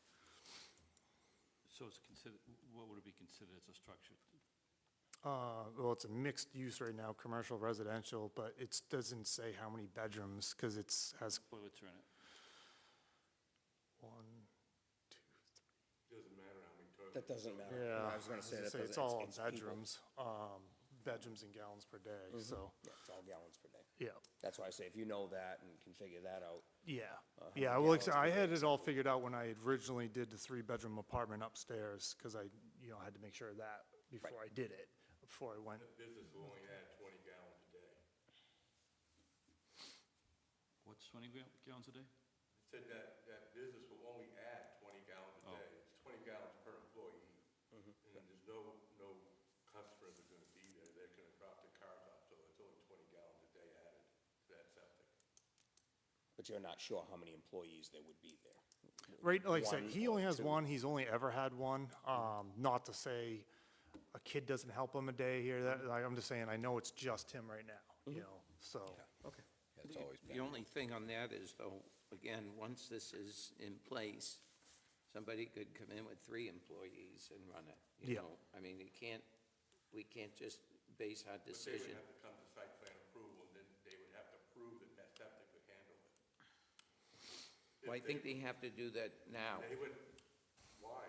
They only because, have one. well, then the. If someone came with a new business, they would have to come he's back. right. No, and site not, plan approval. not a new business. I'm saying that if he gets an approval to do a detailing shop there, okay, we can't base it on, but only one guy can be in the detailing shop. The planning board and the ZBA is gonna restrict it to one guy, maybe if they put that condition in.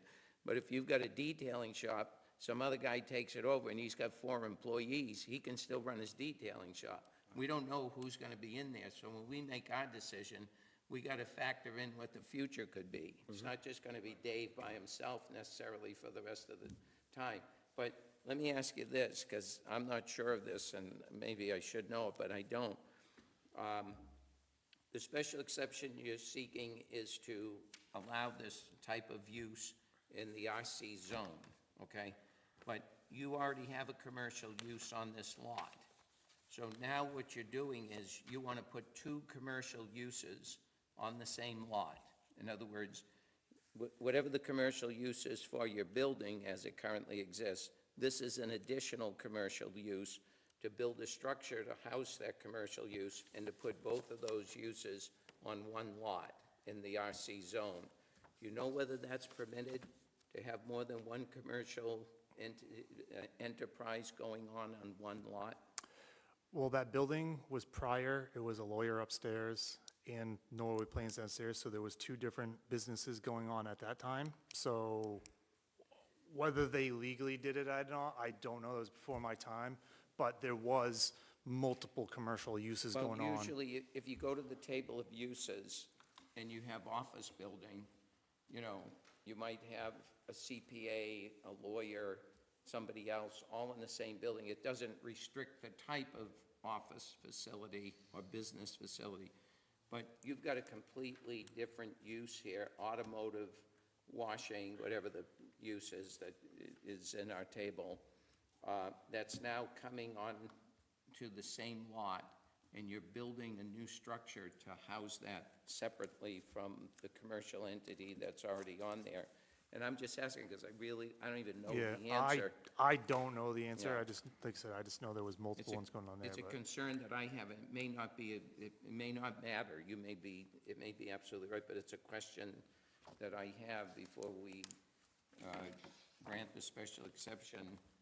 How many mixed-type uses, two different uses from the use table going on one lot and also building a structure for another? I just don't know that. It could be a condition that we put on it for the planning board, that we just want to make sure they get approved for these two commercial uses. Is that something? Well, the planning board wouldn't have authority to permit a use that isn't otherwise permitted by zoning. He'd have to come back here. Right. And seek another variance to allow two businesses to exist on one lot. I could be bringing up an issue that is totally unnecessary. I have no idea. But it's just an issue that this application raises for me in granting it, because we grant it, and then you go out and do it, and somebody comes along and says, you guys just allowed an unlawful use because he never got a variance, Yeah. you know? So, no, I get it. yeah, I mean, you just want to do it all right the first time. Can I ask you a question about? Yep. So earlier you said, I'm going into the parking lot right now. So you had mentioned that you're going to commit, you're going to enter this business via Hutchins Circle, right? So you're also going to be detailing boats. And this is the same business that was up the road here before. Yeah, we're still there Still right is. now. Some pretty good-sized boats. Is he still there? Yep. Yeah. All right, so that's some pretty good-sized boats. So let's just say a 30-foot boat, which is very common now. So they're going to come in here from Hutchins Circle, and they're going to back it into that garage, which means they're going to go all the way up the parking lot and back down in. Right? They're gonna back off the road into the garage, do his thing, and then he can back it into the parking lot next door, and then they can take it and pull it out and, There's enough room there? You're going to Yeah. back in, and you can jackknife it into the building off of Hutchins.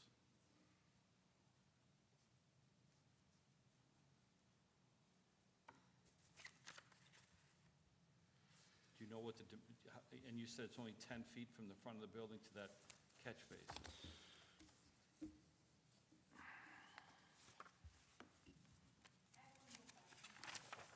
You said 10, that's what you said earlier, 10 feet. yeah, So if it's 10 from feet. the edge of the it's- parking lot, because the parking lot's gonna be dipped down, and pretty much the two parking lots are gonna become one at that catch basin.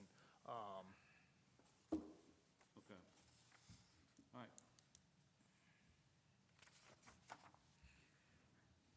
I'm sorry, I have one additional question. Come on up. Oh, wait a minute, Green Bay, go back down. No, come on. All right. Do I have to Let's announce just- myself just- again? Just hang on one second. We closed it to public input, so let me reopen the hearing to public input, and go ahead, miss. The question I have is just recently when we were talking about the entering for the boats. So currently, where they would come in, I know we have a boat, 29-foot, and it's very, that road to come in, they're going to back it in or straighten it in. I don't know how they would make that curve to get the truck and the trailer and back it in. It's very narrow road. I'm thinking the same thing. I'm thinking coming in straight's a challenge. Straight, because then that way, if they came in, they would end up, actually, if they had to back it in or whatnot, they'd end up on Ricky Ryan's property or on our property. Right. That's my additional concern. It's definitely be an issue. Thank you. Sorry about that. I didn't realize we were out of public. Yeah, no, yeah, we'd already closed the public input.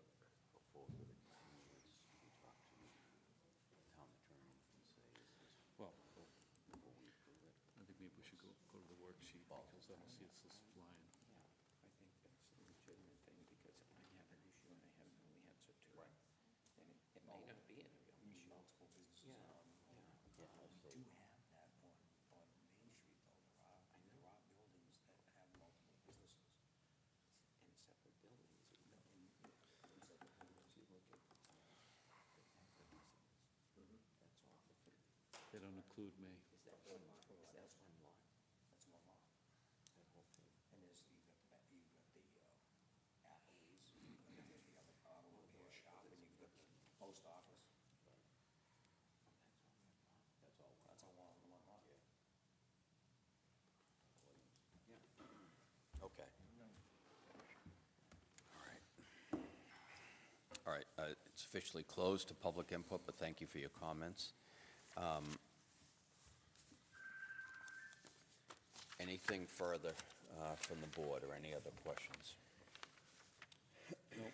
No, thank you. No, I think it's, we were just having a discussion where we probably couldn't be heard, but we were talking about the issue that I raised about multiple structures with different commercial uses on the same lot.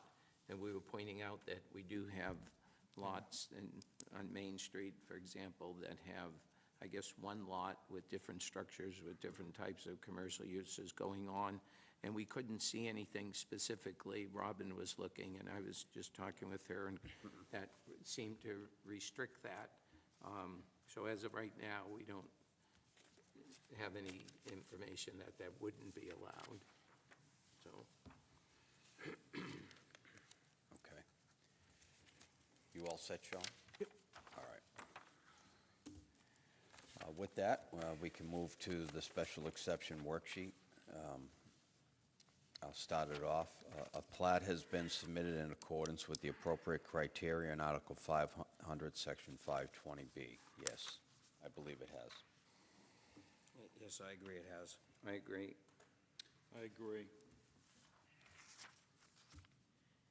Okay, appropriateness. The specific site,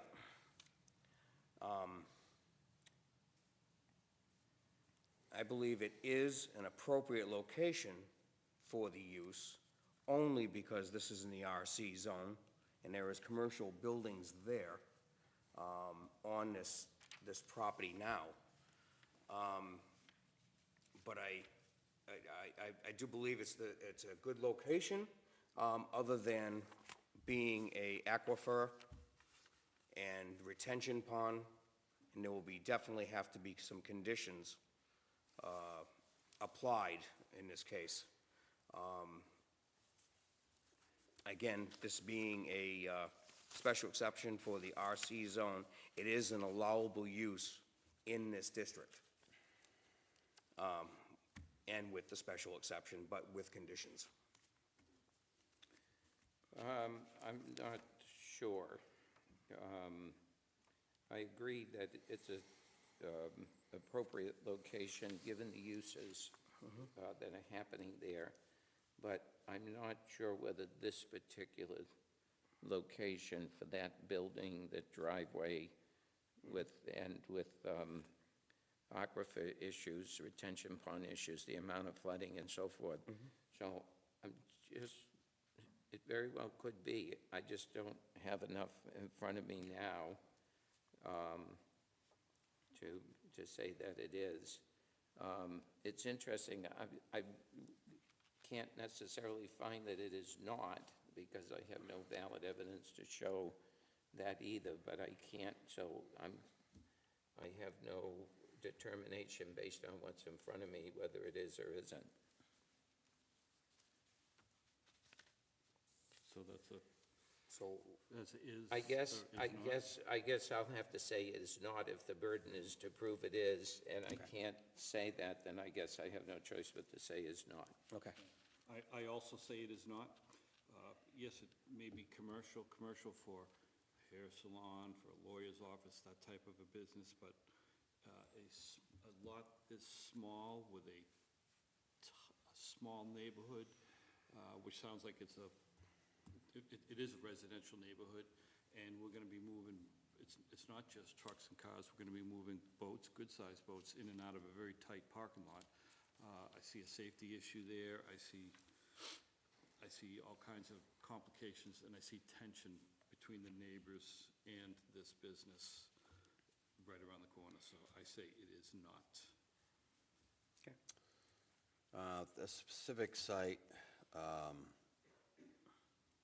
I believed it was, and as further we got into it, especially the manipulation with the parking, and orchestrating that, I believe it is not an appropriate location. Is it me? Yes. I'm sorry.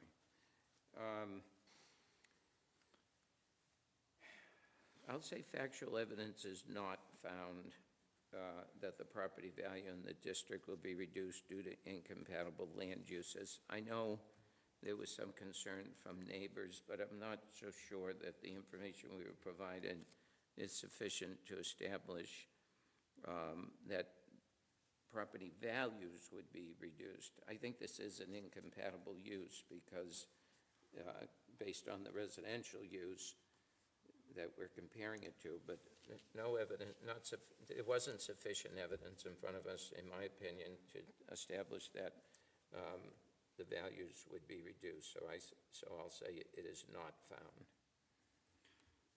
And this is a tough one. I'm weighing this one back and forth in my head.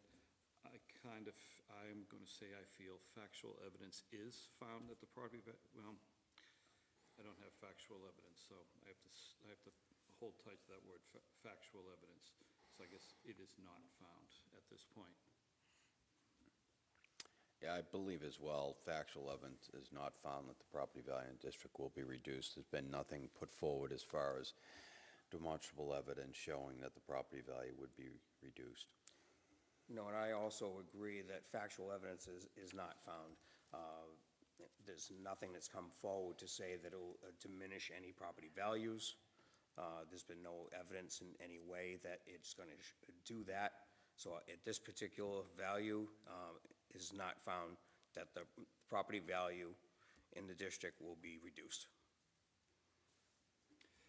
Abutters, there is, without a doubt, some valid objection from the abutters based on demonstrable fact. Yeah, we've heard some pretty good arguments from the abutters here, so I say there is. I would agree that there is a valid objection from the abutters. They brought forward their case in a very professional, courteous manner, had many questions, all basically surrounding the same point. There's a water issue, water table issue in that neighborhood, and now we're adding or proposing to add a detailing shop, which of course is not going to be like a car wash per se, but certainly not going to have, I believe they had a valid objection. I also agree that there is valid objection. We've heard testimony from several of the abutters with concerns, major concerns of water, and concerns for the retention pond, and concerns for contaminants of any kind going into the aquifer protection. So I believe that their objections are valid and should be listened to. I'll agree. There is valid objection from abutters. Okay, nuisance, there is,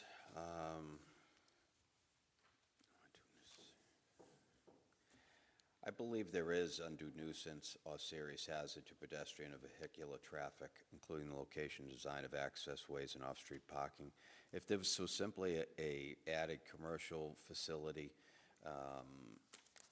that would, even though there's only maybe one employee, you're talking about orchestrating the parking of large vehicles, large boats, as was mentioned. As we see on Main Street, many of them well over 15, 25 feet in length. Main Street has a very unique situation where there's a pull-through driveway on a commercially zoned property strictly for that. It makes the access a lot easier. So I believe there is undue nuisance or serious hazard. And I agree. I believe there is trying to get large vehicles down Hutchins Road, and especially if they had to back in, that would mean they'd have to back in beginning from Mooney Street all the way in to back in, to come in and back into the building. I mean, if there was access from Mooney Street to the parking lot without creating a driveway on Hutchins, that would be a different story. But I think that traffic, undue nuisance would exist to the abutters if trying to get into the road and driving down the road when vehicles are trying to back up into the road. I agree. I agree for all the reasons that were just stated.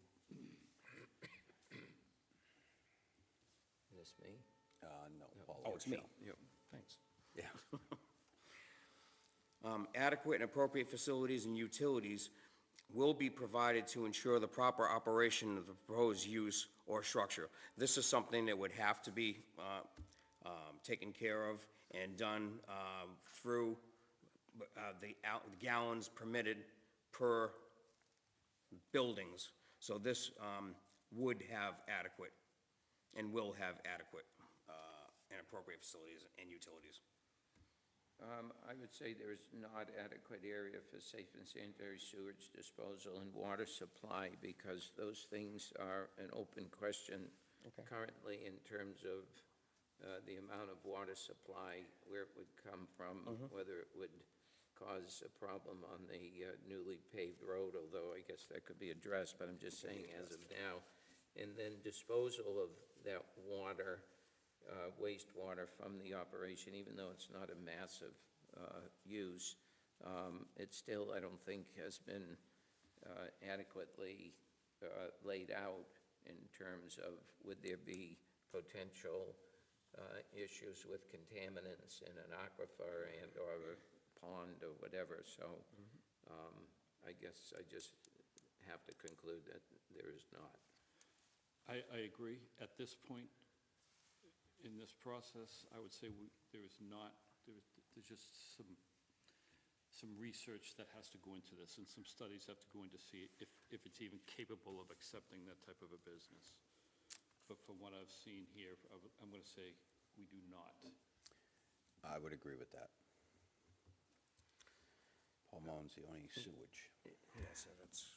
I did that, so I'm on intent. Let me see, the proposed use or structure, You're on sewage. oh, I'm on sewage, we just did that.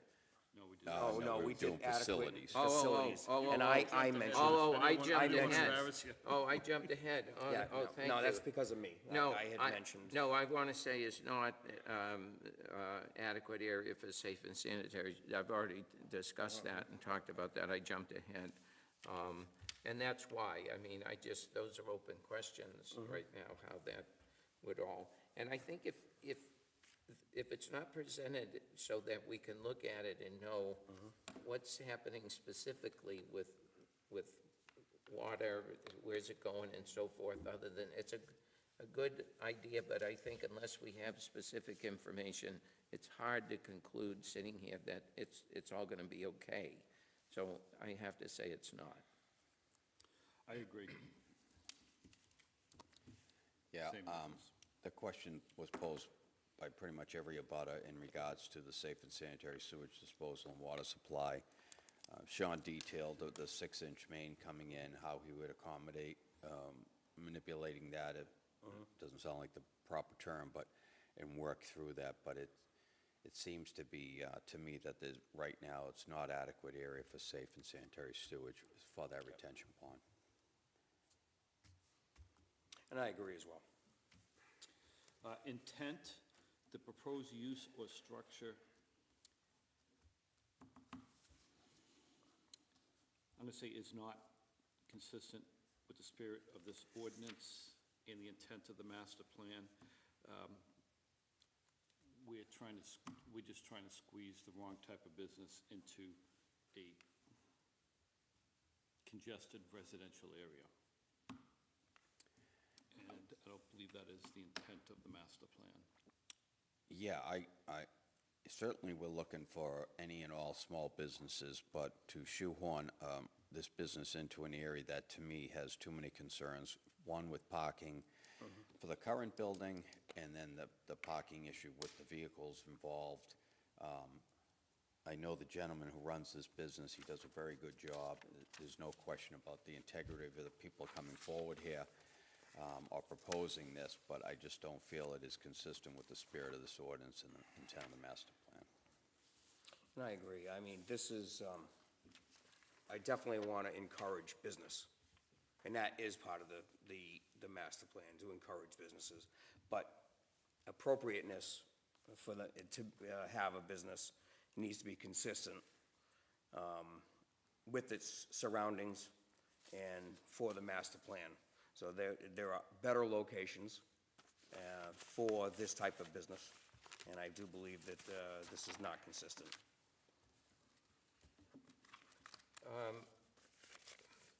I would agree. I think the proposed use is a good use. That type of business, I think, is consistent with the spirit of the ordinance and intent of the master plan, but given this location, it makes it not consistent, and so I would agree. All right, let me just run through the criteria and give a rundown here. In regards to acceptance, it was unanimously approved, 4 votes, yes. Appropriateness, it was 3 no votes and 1 in favor. Value, 4 votes unanimously, yes. Abutters, 4 votes unanimously opposed. Nuisance, 4 votes unanimously opposed. Facilities, 3 votes opposed, 1 in favor. Sewage, 4 votes unanimously opposed. And intent, 4 votes unanimously opposed. So, Paul Monzioni, can you frame the motion for this? Is it simply just a... Yeah, I think that the motion is that the application for special exception not be approved, given the votes. Okay, and do we need a second on that? Oh, I'll second that. All in favor? Aye. Aye. All right, thank you, Sean. Thank you. Next case, the final case, is case Z26-08. John Hillsgrove, agent for 47 Loon Cove, LLC owner. Map 50, Lot 36, 47 Loon Cove. A variance is requested from Article 300, Section 320E1 of the zoning ordinance to permit the expansion of a structure from converting a porch to living space. And also, 2, an equitable waiver is requested from Article 300, Section 327A of the zoning ordinance to permit the encroachment of existing structures within the setback. Welcome. Hi, So your names, please. Paul Zusko. Sean Hillsgrove. Okay, give us 1 second, gentlemen.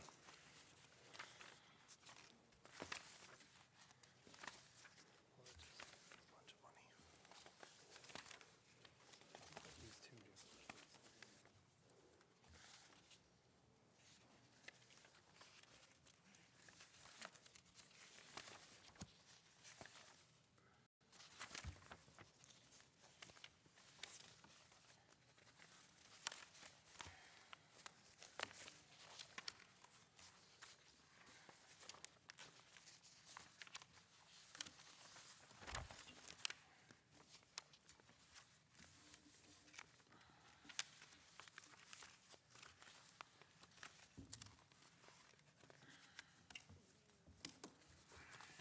Good? They're an agency. Make a motion? I'll make a motion to accept the application for a variance and an equitable waiver for case Z26-08. Okay, could I have a second? I'll second. All in favor? Aye. Aye. Okay, Paul or Sean, whoever would like to start. So we're here looking for a variance for the building that's in the bottom right-hand corner. So this lot is existing. There's 5 trailers and a house on this lot. Sean went through hell with the state to get this septic system approved. He had to go through a bunch of stuff to prove that these things have been here for a long time. They've been existing. 4 of these trailers, the trailers are owned by someone else who rents, and they rent the land off of Sean. Sean owns this one in the corner, and what he wants to do is take the trailer out. Trailers aren't allowed in this area, this zone. It has a porch on it, so he wants to replace it with a stick-built house in the same footprint, but he's going to be changing the porch area into living space. And that's what we're here for on the variance. The equitable waivers, as you can see, most every trailer is within the setbacks. So getting permission for that while we're here. Okay. So if I heard you correctly, Sean, you own the property? Yes. All the property? Yep, And then this one existing trail is where you want to make those changes? yes. And somebody else, you said, Lavelle or somebody owns or So leases you- the other four? The trailers themselves are owned by other people, but he still owns the land. Got it. And they rent, lease Leasing, that area. Yep. Which trailer you want to It'd be this one down here Bottom in the right. corner. Bottom right. Yeah, right here. Gotcha. I think we submitted building plans with this application, or plans. At least I thought we did. No. But it's in the same footprint. Okay. Yeah. And we're changing It's going to be the... in the same footprint Same as the footprint. foundation of the trailer that's there now. Exactly. You're not tweaking it, it's... No. You're good. No. So the deck is the Oh, it existing is. deck? That's actually the old, Yeah, He's the- got You two- just- that's actually the old B and M Oh, okay. Yep. plan Yeah. when they Okay, thank you. sold it, Yeah, 1920. you did. Yeah, all right, got it. What, may I Yeah. ask, the existing house in the middle? That's not a trailer, that's a, No, it's a that's been there stick-built. forever. That's a B stick-built. and M, B and M built that, and that's where they housed their workers when they built the railroad. When the railroad was done, Okay, they sold it, and that's that plan. okay. That So that's what's on that old plan? plan, yeah. Showing showing the existing house, that 1924 Mm-hmm. plan. It shows that existing house on it. So you own that as Yes, well? correct. And you rent that out? Yep, Okay. So you're here for the variance right now, basically for the proposed building of removing the trailer? Moving the trailer, Building the replacing it with a stick-built, stick-built, and using The porch existing area as porch area living for a space. living space? correct.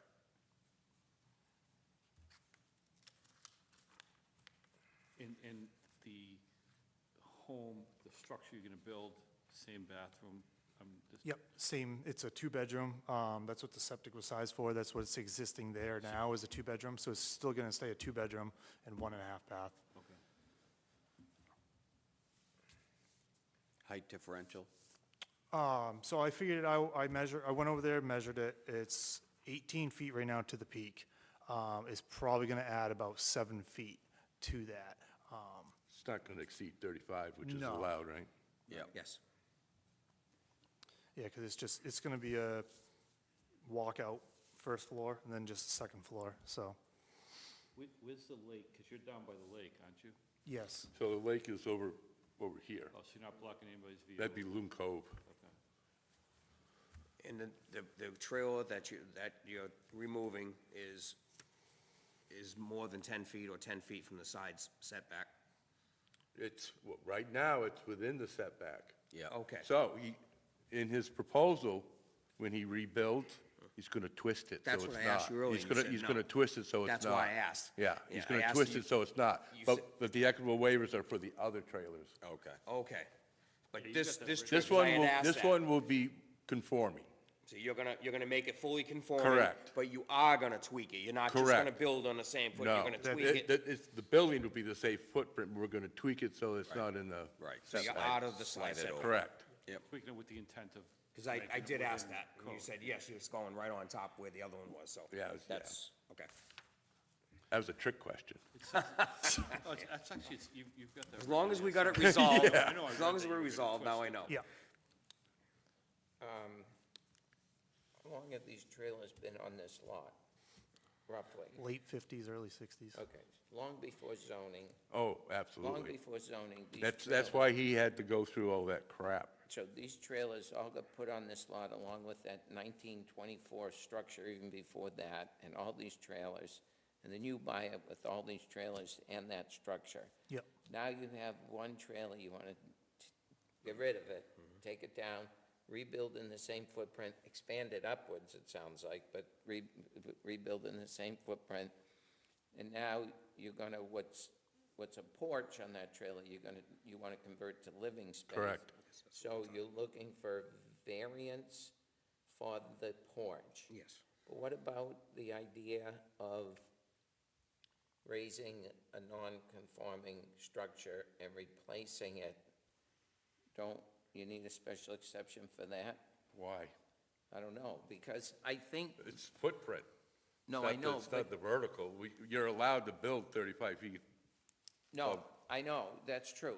But what I'm saying is that the voluntary removal of a non-conforming structure and the rebuilding of it, we've got a zoning ordinance that governs that activity. I'm pretty sure when you. Special exception. And it requires a special exception. And unfortunately, now, the way it's written, although the zoning amendment committee, I think, we rewrote it because we had it good for a while. That's what's getting voted on this March. It's getting voted on next week, okay? So that we no longer, you can expand it, okay? Which is what we had, and then Zach decided to change it to something else, and now.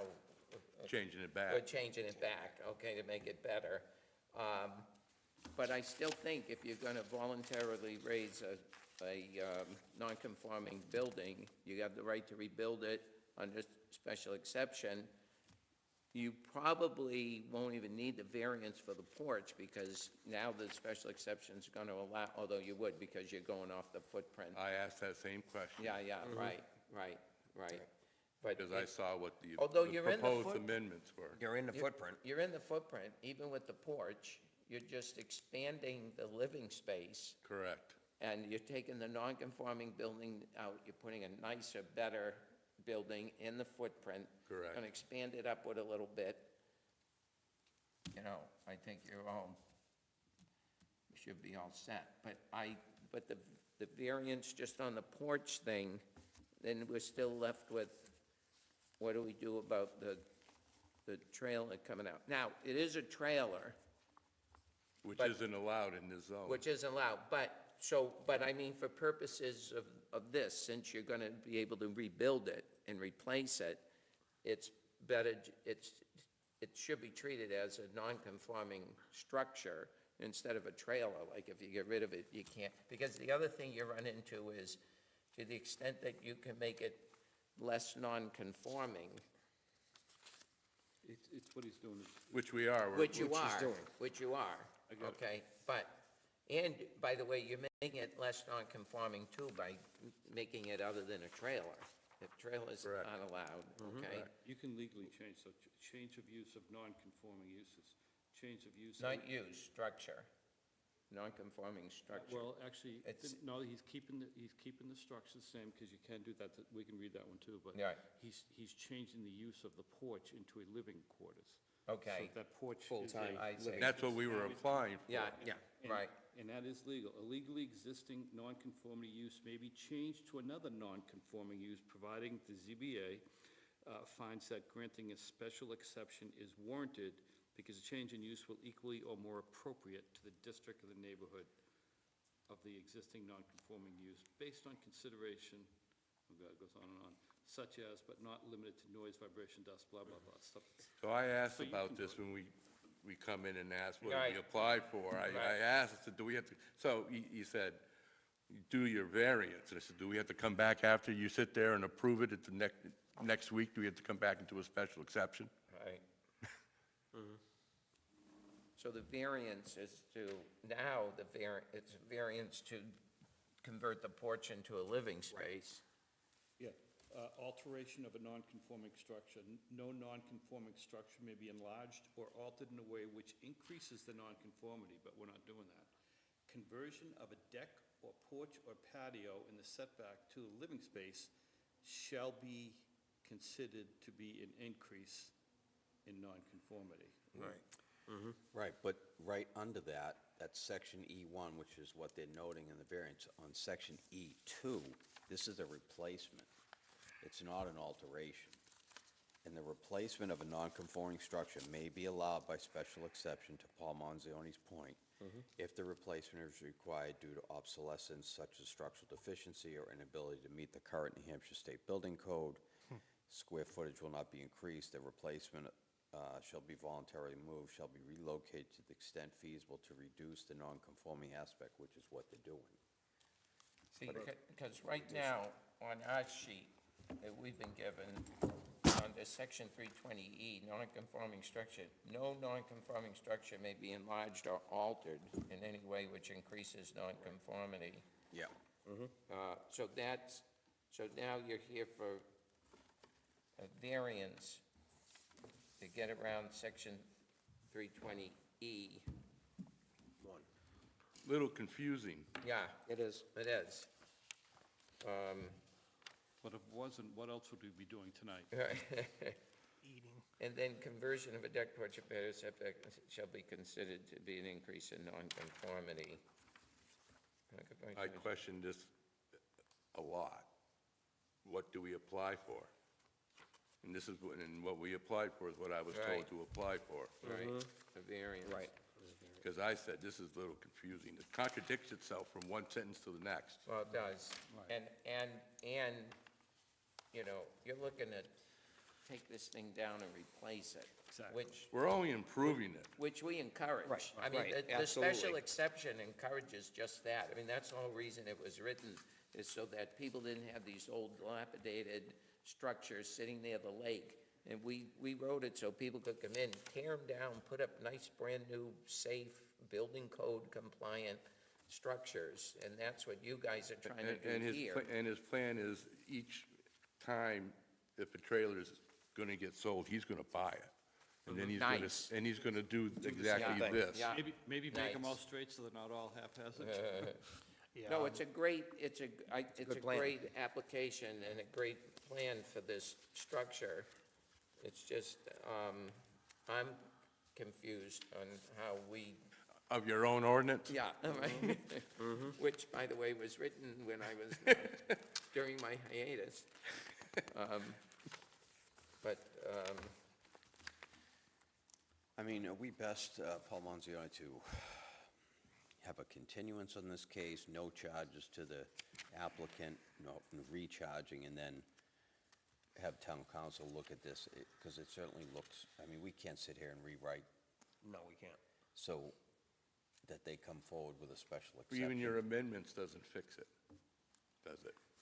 The ones you're new- voting on next the week? new would, most likely, I think, I'd have to look at it again, but I think what we're doing is we're bringing it back to the way it was, which meant that if you wanted to take a non-conforming structure such as this, tear it down voluntarily and rebuild it, it used to be, and I think the way it's Within the building presented now, envelope.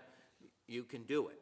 You can do it. And you can even expand it, you know, and you make it less non-conforming if you can, which you guys are doing in so many ways. So I think the new, if it gets voted in, is going to go back back to the to way it within used its- to be, The which, building envelope. with special So then exception. instead of coming for a variance, we'd be asking for a For a special exception. exception. And then the only other thing I would ask you is on the equitable waivers, why do you feel you'd need them for these other structures, just because they're there? I mean, they're grandfathered, right? I was told grandfather wasn't a word here. Remember that? No, well, I mean, I agree, they're grandfathered, they're there. I If you do- sit there I do remember if you you're gonna want to do anything to them, then you change them. I But- mean, it's good to cover this, I think Again, it's a we're smart applying move. for what we were told to. Right. Right, No, I right. think you're doing a smart move here and all these things, but as I look at it, if these are all grandfathered, these were put there before zoning. And there they sit. And the only thing you're doing is trying to deal with one of the structures and it's a non-conforming structure, you want to voluntarily take it down and rebuild it and make it better, and it's not going to be other than it'll still be non-conforming because it's more than one on the same lot. It's like every time they do anything at the Christian Conference Center, they got to come to the ZBA because everything on that lot is non-conforming because there's so many of structures. And the same, I think, is true here, but, yeah, I'm not sure you need the equitable waivers, and I see the point is you're trying to clean it up going forward with whatever, but to your point. Because every time we've been coming to these things, we've been told, you gotta fix it all. Yeah, You're changing it, you gotta fix it. yeah. My question, well, imagine the conference center, if they had it, you know. but my I'm question, sorry. no, my question, Paul Manzione, is, okay, so hypothetically, if this does not pass next Tuesday, the new language, then what is the guidance that we can give them going forward, so we're not continually tossing this Go ball? into a special exception. It could still with be applied under, and it might be a combination of two things. Special exception to rebuild it and a variance to expand it. He might need both those things. That's what I recall. Yeah. In a lot of cases. And we're I mean, you just doing- brought up Christian Conference Center, and a lot of the cases, it was special exception and a variance. And a variance. But, Not saying this- and after that special exception got rewritten, everybody had to come in, whereas before you just came in with a special exception and you could expand it and redo it. Now, after it got rewritten, everybody came in with a special exception and a variance because they need to get around the thing that says you can rebuild it, but you can't expand it, you know? And we did permit reasonable. So there is no harm or foul if they came back the following month, regardless of the vote, and asked for a special exception, and then asked for a variance, regardless. On the- Yes. They're covered. Yes. Yeah. Yeah. They're making And it if less. the vote goes, if the people voted in, then you would only need a special exception probably. One special exception I think for so. that That's structure. what it's gonna look like. Just for that structure. If it doesn't get voted in, then you apply both. If it doesn't, Yeah. we come back and do what we just did. No, Right, you do a you- special exception and then a Special variance. exception and a variance. You would need Just for both. that, just for that For structure. that one Yes. Yes, structure. you'd need And no both. equitable waivers And for I anything don't else. think you would need the equitable waiver. That goes away, but special Because- exception and the If we variance. sit here tonight and look at the criteria for equitable waiver, it's going to be a situation where a builder went out, built something that was, like, example, 5 feet into the setback and didn't know it, okay? He has to be innocent. And then the town comes out, they don't see it, they let it go, and then the building gets put up and everybody's done, and somebody comes along later and goes, oh, that's a non-conforming building, you're 5 feet into the setback. Now you get an equitable waiver for that because you come to the town and say, I didn't know about it, the town didn't know about it, everybody let me do it, it's got to be okay. And if you meet those, then everybody says, you're right, it's okay, and you get an equitable waiver. But here, these things didn't violate zoning when they got set on that lot. They were there because before zoning. Zoning didn't even exist. Right. So they're grandfathered. There were certain individuals that just didn't like the word grandfather.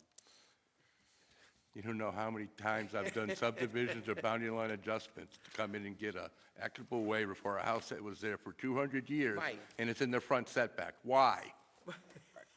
No, we've been here, we've the been witness setback- to it. It's, The setback came to the house. The house didn't Yeah, come I to the know. setback. Okay? But if the house wasn't in a setback when it was built. No.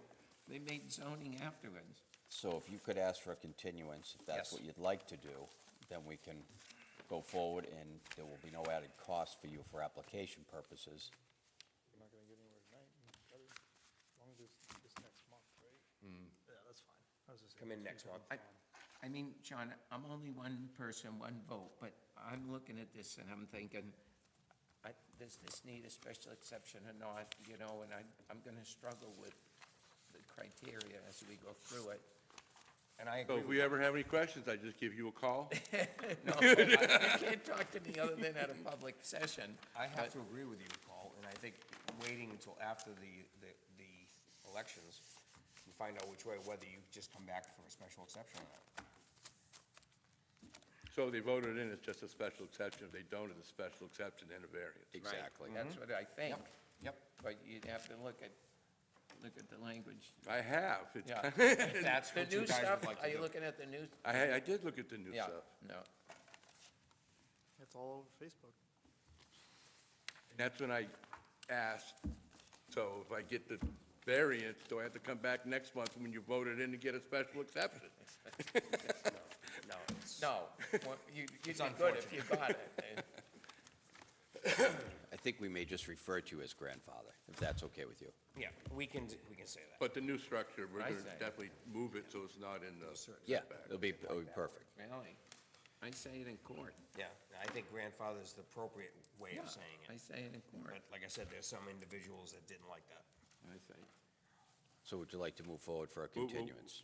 Okay. I'd like to continue the next When month. would the next meeting be? It's April 9th. Okay, thank you. All right, so officially, case Z 26-08 will be Let me- continued till April 9th. I'd like to make a motion that, Yeah. at the request of the applicant, we continue case Z 2608 to next month's hearing on April 9th, is it? April 9th. Yes. April 9th. I'll second that. All in favor? Aye. Aye. Okay. Thank you, guys. We'll continue. Thanks. This is in reference to earlier one, but the Class 6 roads, I heard somewhere where the state is trying to mandate that municipalities will have, make them allow building on Class 6 roads. Have you heard that? No. I heard there was a bill that was coming up, Wow. Really? yeah. Wow. And also a bill to spank all these towns that have 5-acre minimum building lots, Yeah, right. like Middleton, 5 acres of upland. Just be spouting off stuff. See you, Have a Paul. good night, Paul. Good night. All right, previous business, I think we're clean. New business, the approval of the minutes, ZBA meeting minutes of January 8th and February. January 8th, we had one area that we had to have corrected. We do have myself, Joe, and Paul LaRochelle for that one, so that should be pretty clean.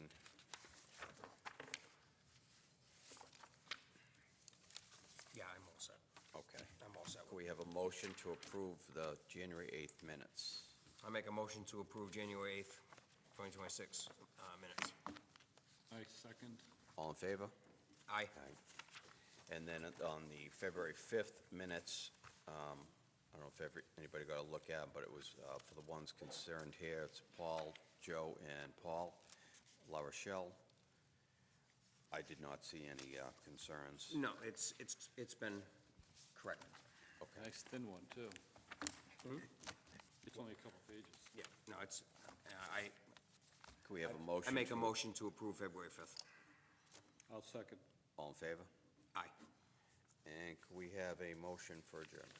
I make a motion to For adjourn. adjournment. I'll second. All in Oh, favor? you did that, we didn't have any new business. I was Correspondence. All right. just going to say, under the new business category, I think it might be best if I sit it out for a while. And, just, I don't think I need to fully resign, but I think I need to maybe sit it out till my matter has been fully adjudicated. Okay. It's pending still. Okay. And, I mean, I'm glad to be here. I know I make more trouble than I'm worth, believe me, I saw that. Yeah.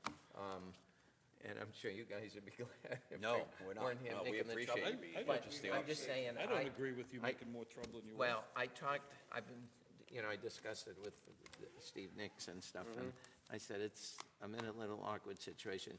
So maybe I sit it out for a while. I mean, Robin, I'll talk to you when. Oh, okay, we're adjourned. Okay, good. Yeah. Hey, Robin, Yes. the packets I just wanted to say that at a Yeah, public, it's- so we're not talking.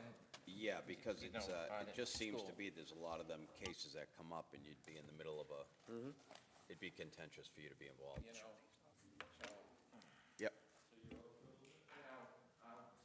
actually, my hearing is the 12th of this month. Yeah. Yeah, so, where it goes from there. Can I just show you this? approved.